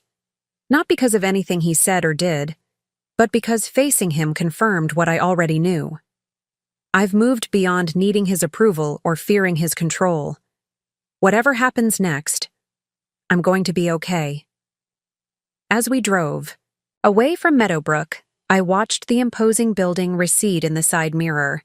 So much of my life had been defined by my relationship with the man inside those walls. Now, for better or worse, we were both becoming something new. Separate selves emerging from the shell of a marriage that had both nurtured and confined us. As we drove away from Meadowbrook, I watched the imposing building recede in the side mirror. So much of my life had been defined by my relationship with the man inside those walls. Now, for better or worse, we were both becoming something new. Separate selves emerging from the shell of a marriage that had both nurtured and confined us. "You did well in there," Patricia said as we merged onto the highway. Standing your ground while still showing compassion is difficult, especially with someone who held so much power in your life. It felt different than I expected, I admitted. I thought I'd feel angry seeing him or scared, but instead I just felt clear. Like I was finally seeing our relationship for what it really was. "That's a significant breakthrough," she noted. "Many of my clients struggle for years to achieve that kind of perspective." We drove in comfortable silence for a while, the coastal landscape gradually replacing the manicured suburbs surrounding Meadowbrook. I found myself thinking about Michael's apology, not just the words, but the genuine remorse behind them. It didn't erase the past or change my decision, but it offered a kind of closure I hadn't realized I needed. "What will you do now?" Patricia asked as we neared my cottage. "Keep building," I replied. "My job at the archives, my new friendships, my relationship with Tyler and Sophia. One day at a time," she smiled. "From what I've seen, you're already doing that quite successfully." That evening, alone in my cottage with the sound of waves as company, I wrote a long entry in my journal, processing the day's emotional landscape. The Michael I'd seen today was both familiar and strange, glimpses of the man I'd married mixed with a vulnerability I'd never witnessed in 32 years together. I found myself hoping, genuinely, that he would find healing, not for my sake, or even for potential reconciliation, but for himself, for Tyler, for Sophia. His breakdown had revealed cracks in the foundation of our family, but perhaps from those cracks, something healthier might grow. As I closed my journal and prepared for bed, I realized I had accomplished something significant. I had faced my past without being reclaimed by it. The woman who had driven to Meadowbrook was not the same woman who had been called just the cleaner at that fateful dinner, and she never would be again. A month after my visit to Meadowbrook, life had settled into a new normal. The divorce. Proceedings moved forward without drama, with Michael honoring his promise to be reasonable about the settlement. We communicated occasionally via email, brief, cordial exchanges about practical matters, with occasional updates about our separate lives. Michael was still at Meadowbrook, now in their step-down program that allowed more independence while continuing treatment. According to Tyler, he was making genuine progress, attending group therapy, reconnecting with his estranged brother, even taking up painting as a therapeutic outlet. Meanwhile, my own life continued to expand. The community college offered me a permanent position organizing their archives, which I happily accepted. I joined a women's hiking group that explored coastal trails every weekend. I started taking cooking classes at a local restaurant, learning to prepare seafood dishes that reflected my new coastal home. Tyler, Amber, and Sophia visited regularly, their relationship with me evolving into something deeper and more authentic than what we'd had before. Amber and I would never be best friends, but we'd found a mutual respect that made our interactions comfortable rather than strained. "We're looking at houses in this area," Tyler mentioned during one visit, as we watched Sophia chase seagulls on the beach. "Nothing too close, we don't want to invade your space, but maybe within an hour's drive."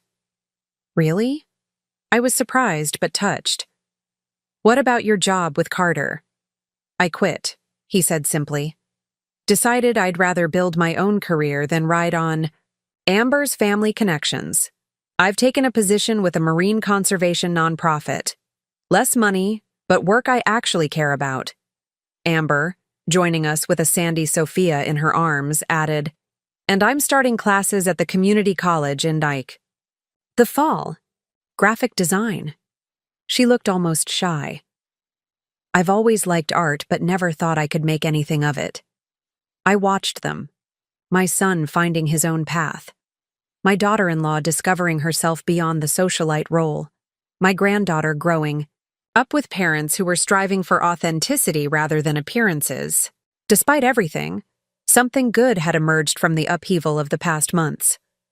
One evening, as I walked along the beach at sunset, my phone rang with an unfamiliar number. "Susan? It's Lena Westbrook." Surprised, I answered cautiously. "Hello." "Lena, I hope I'm not intruding," she said, her usual crisp tone softened somewhat. "I wanted to let you know that Carter and I are considering a trial separation."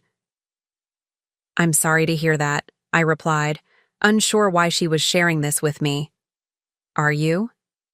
She sounded genuinely curious. "After everything that's happened?" I considered. My answer carefully. "I don't wish unhappiness on anyone, Lena, even when relationships have been complicated." She was quiet for a moment. "You know, when you left Michael, I thought you were being selfish and dramatic. But watching Amber these past few months, seeing her discover who she is beyond being Carter's daughter or Tyler's wife, it's made me wonder what I might have become if I hadn't spent 40 years defining myself through Carter's success." The vulnerability in her admission caught me off guard. "It's never too late to find out, Lena. That's why I'm calling, actually. For advice. You've made this transition look not easy, but possible. I thought perhaps you might be willing to share your experience." I stood at the edge of the ocean, waves lapping at my feet, considering the strange turns life takes. Here was Lena Westbrook, imperious, judgmental Lena, reaching out for guidance from the woman her daughter had once dismissed as just the cleaner.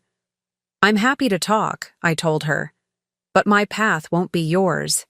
Each of us has to find our own way." "I understand," she said quietly, but it helps to know someone else has walked this road before. As the sun sank into the Pacific, casting golden light across the water, I realized how far I'd come from that painful night at the anniversary dinner.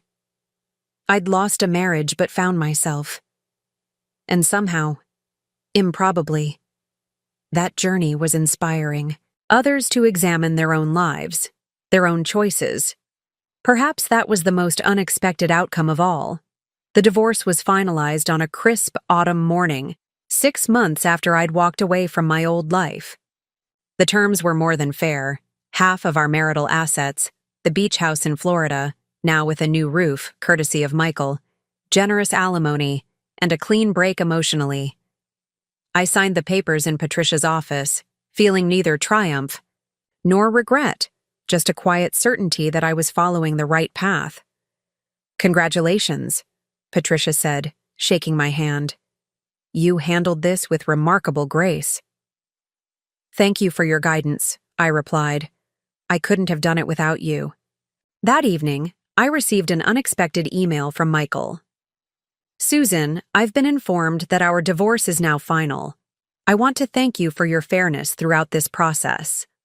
My therapist says I should express my feelings directly, so here goes. I miss the life we had, but I understand now why it couldn't continue.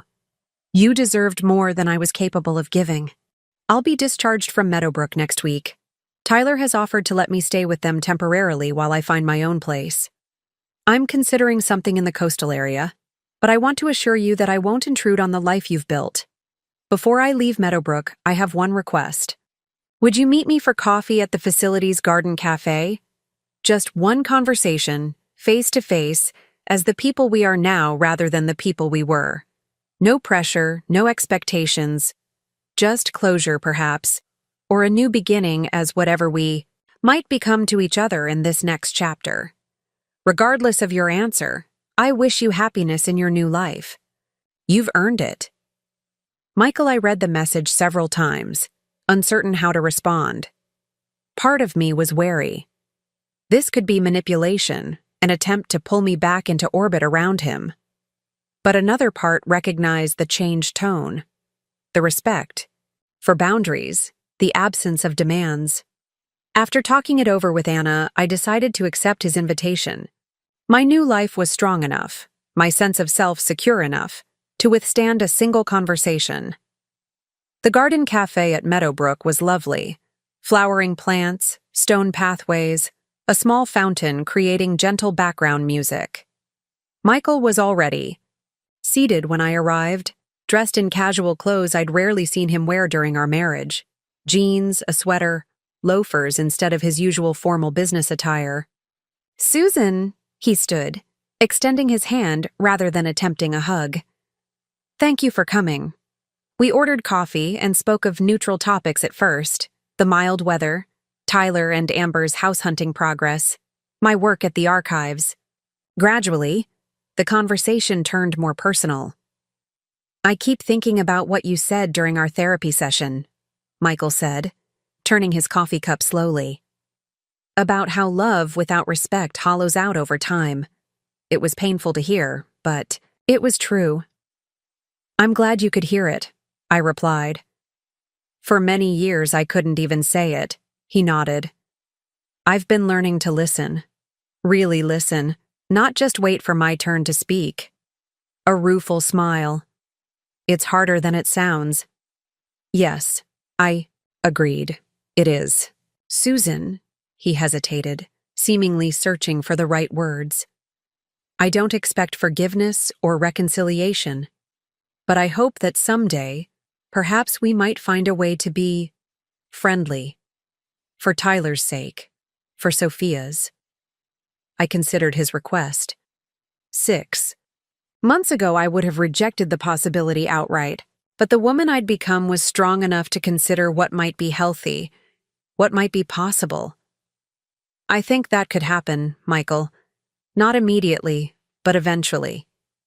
Relief softened his features. "That's more than I hoped for." As we finished our coffee, Michael mentioned he'd been accepted into a volunteer program working with young entrepreneurs. Using my business experience for something beyond profit, he explained. It feels like atonement, in a way. When we parted, he offered his hand again. I took it briefly, this final physical connection to 32 years of shared history. Goodbye, Michael. Goodbye, Susan. Be well. I walked away without looking back, free at last from the weight of what had been and moving steadily toward what might yet be.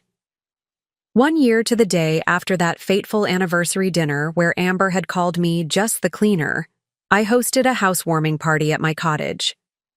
The timing wasn't deliberate, it simply worked best with everyone's schedules, but the symmetry felt right. A full-circle moment marking how much had changed in 12 months. My small home overflowed with guests: Anna and Jackson, Elena from Mao, the community college, Margaret and the book club members, my hiking group friends, even Lena, who had indeed separated from Carter and was cautiously exploring life on her own terms.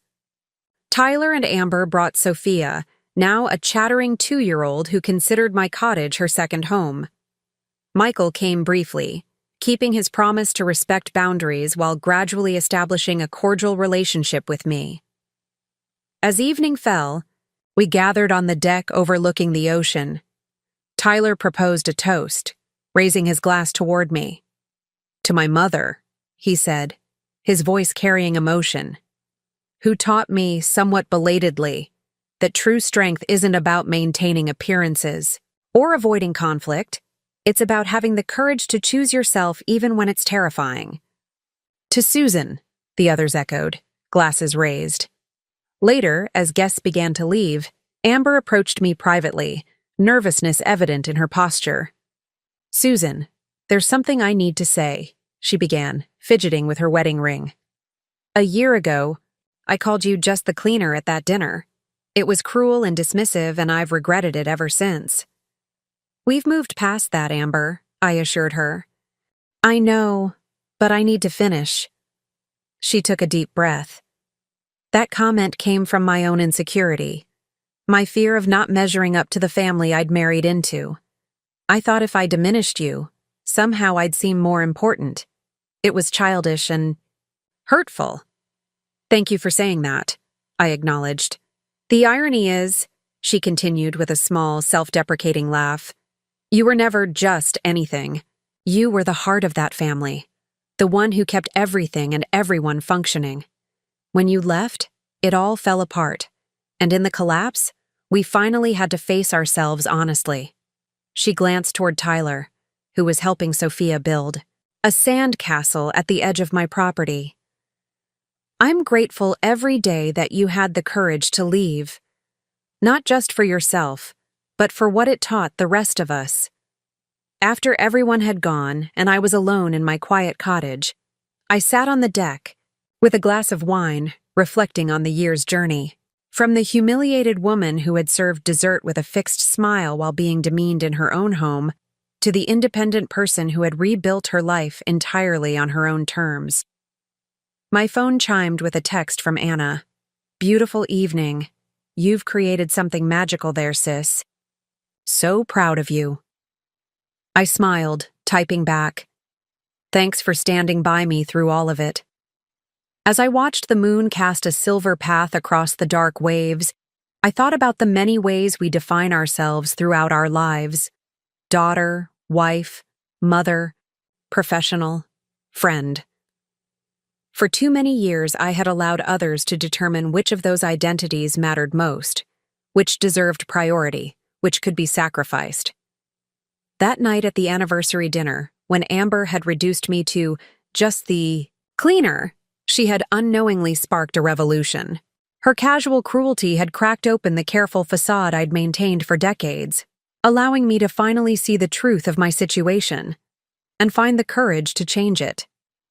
Now, a year later, I was still cleaning, in a sense, sorting through the accumulated debris of a lifetime, keeping what nourished me, discarding what didn't, making space for new possibilities.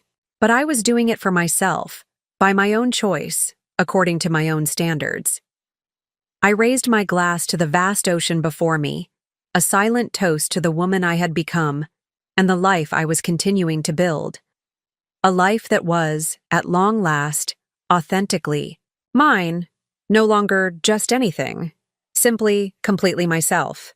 Up next, you've got 2 more standout stories right on your screen. If this one hit the mark, you won't want to pass these up. Just click and check them out. And don't forget to subscribe and turn on the notification bell so you don't miss any upload from us.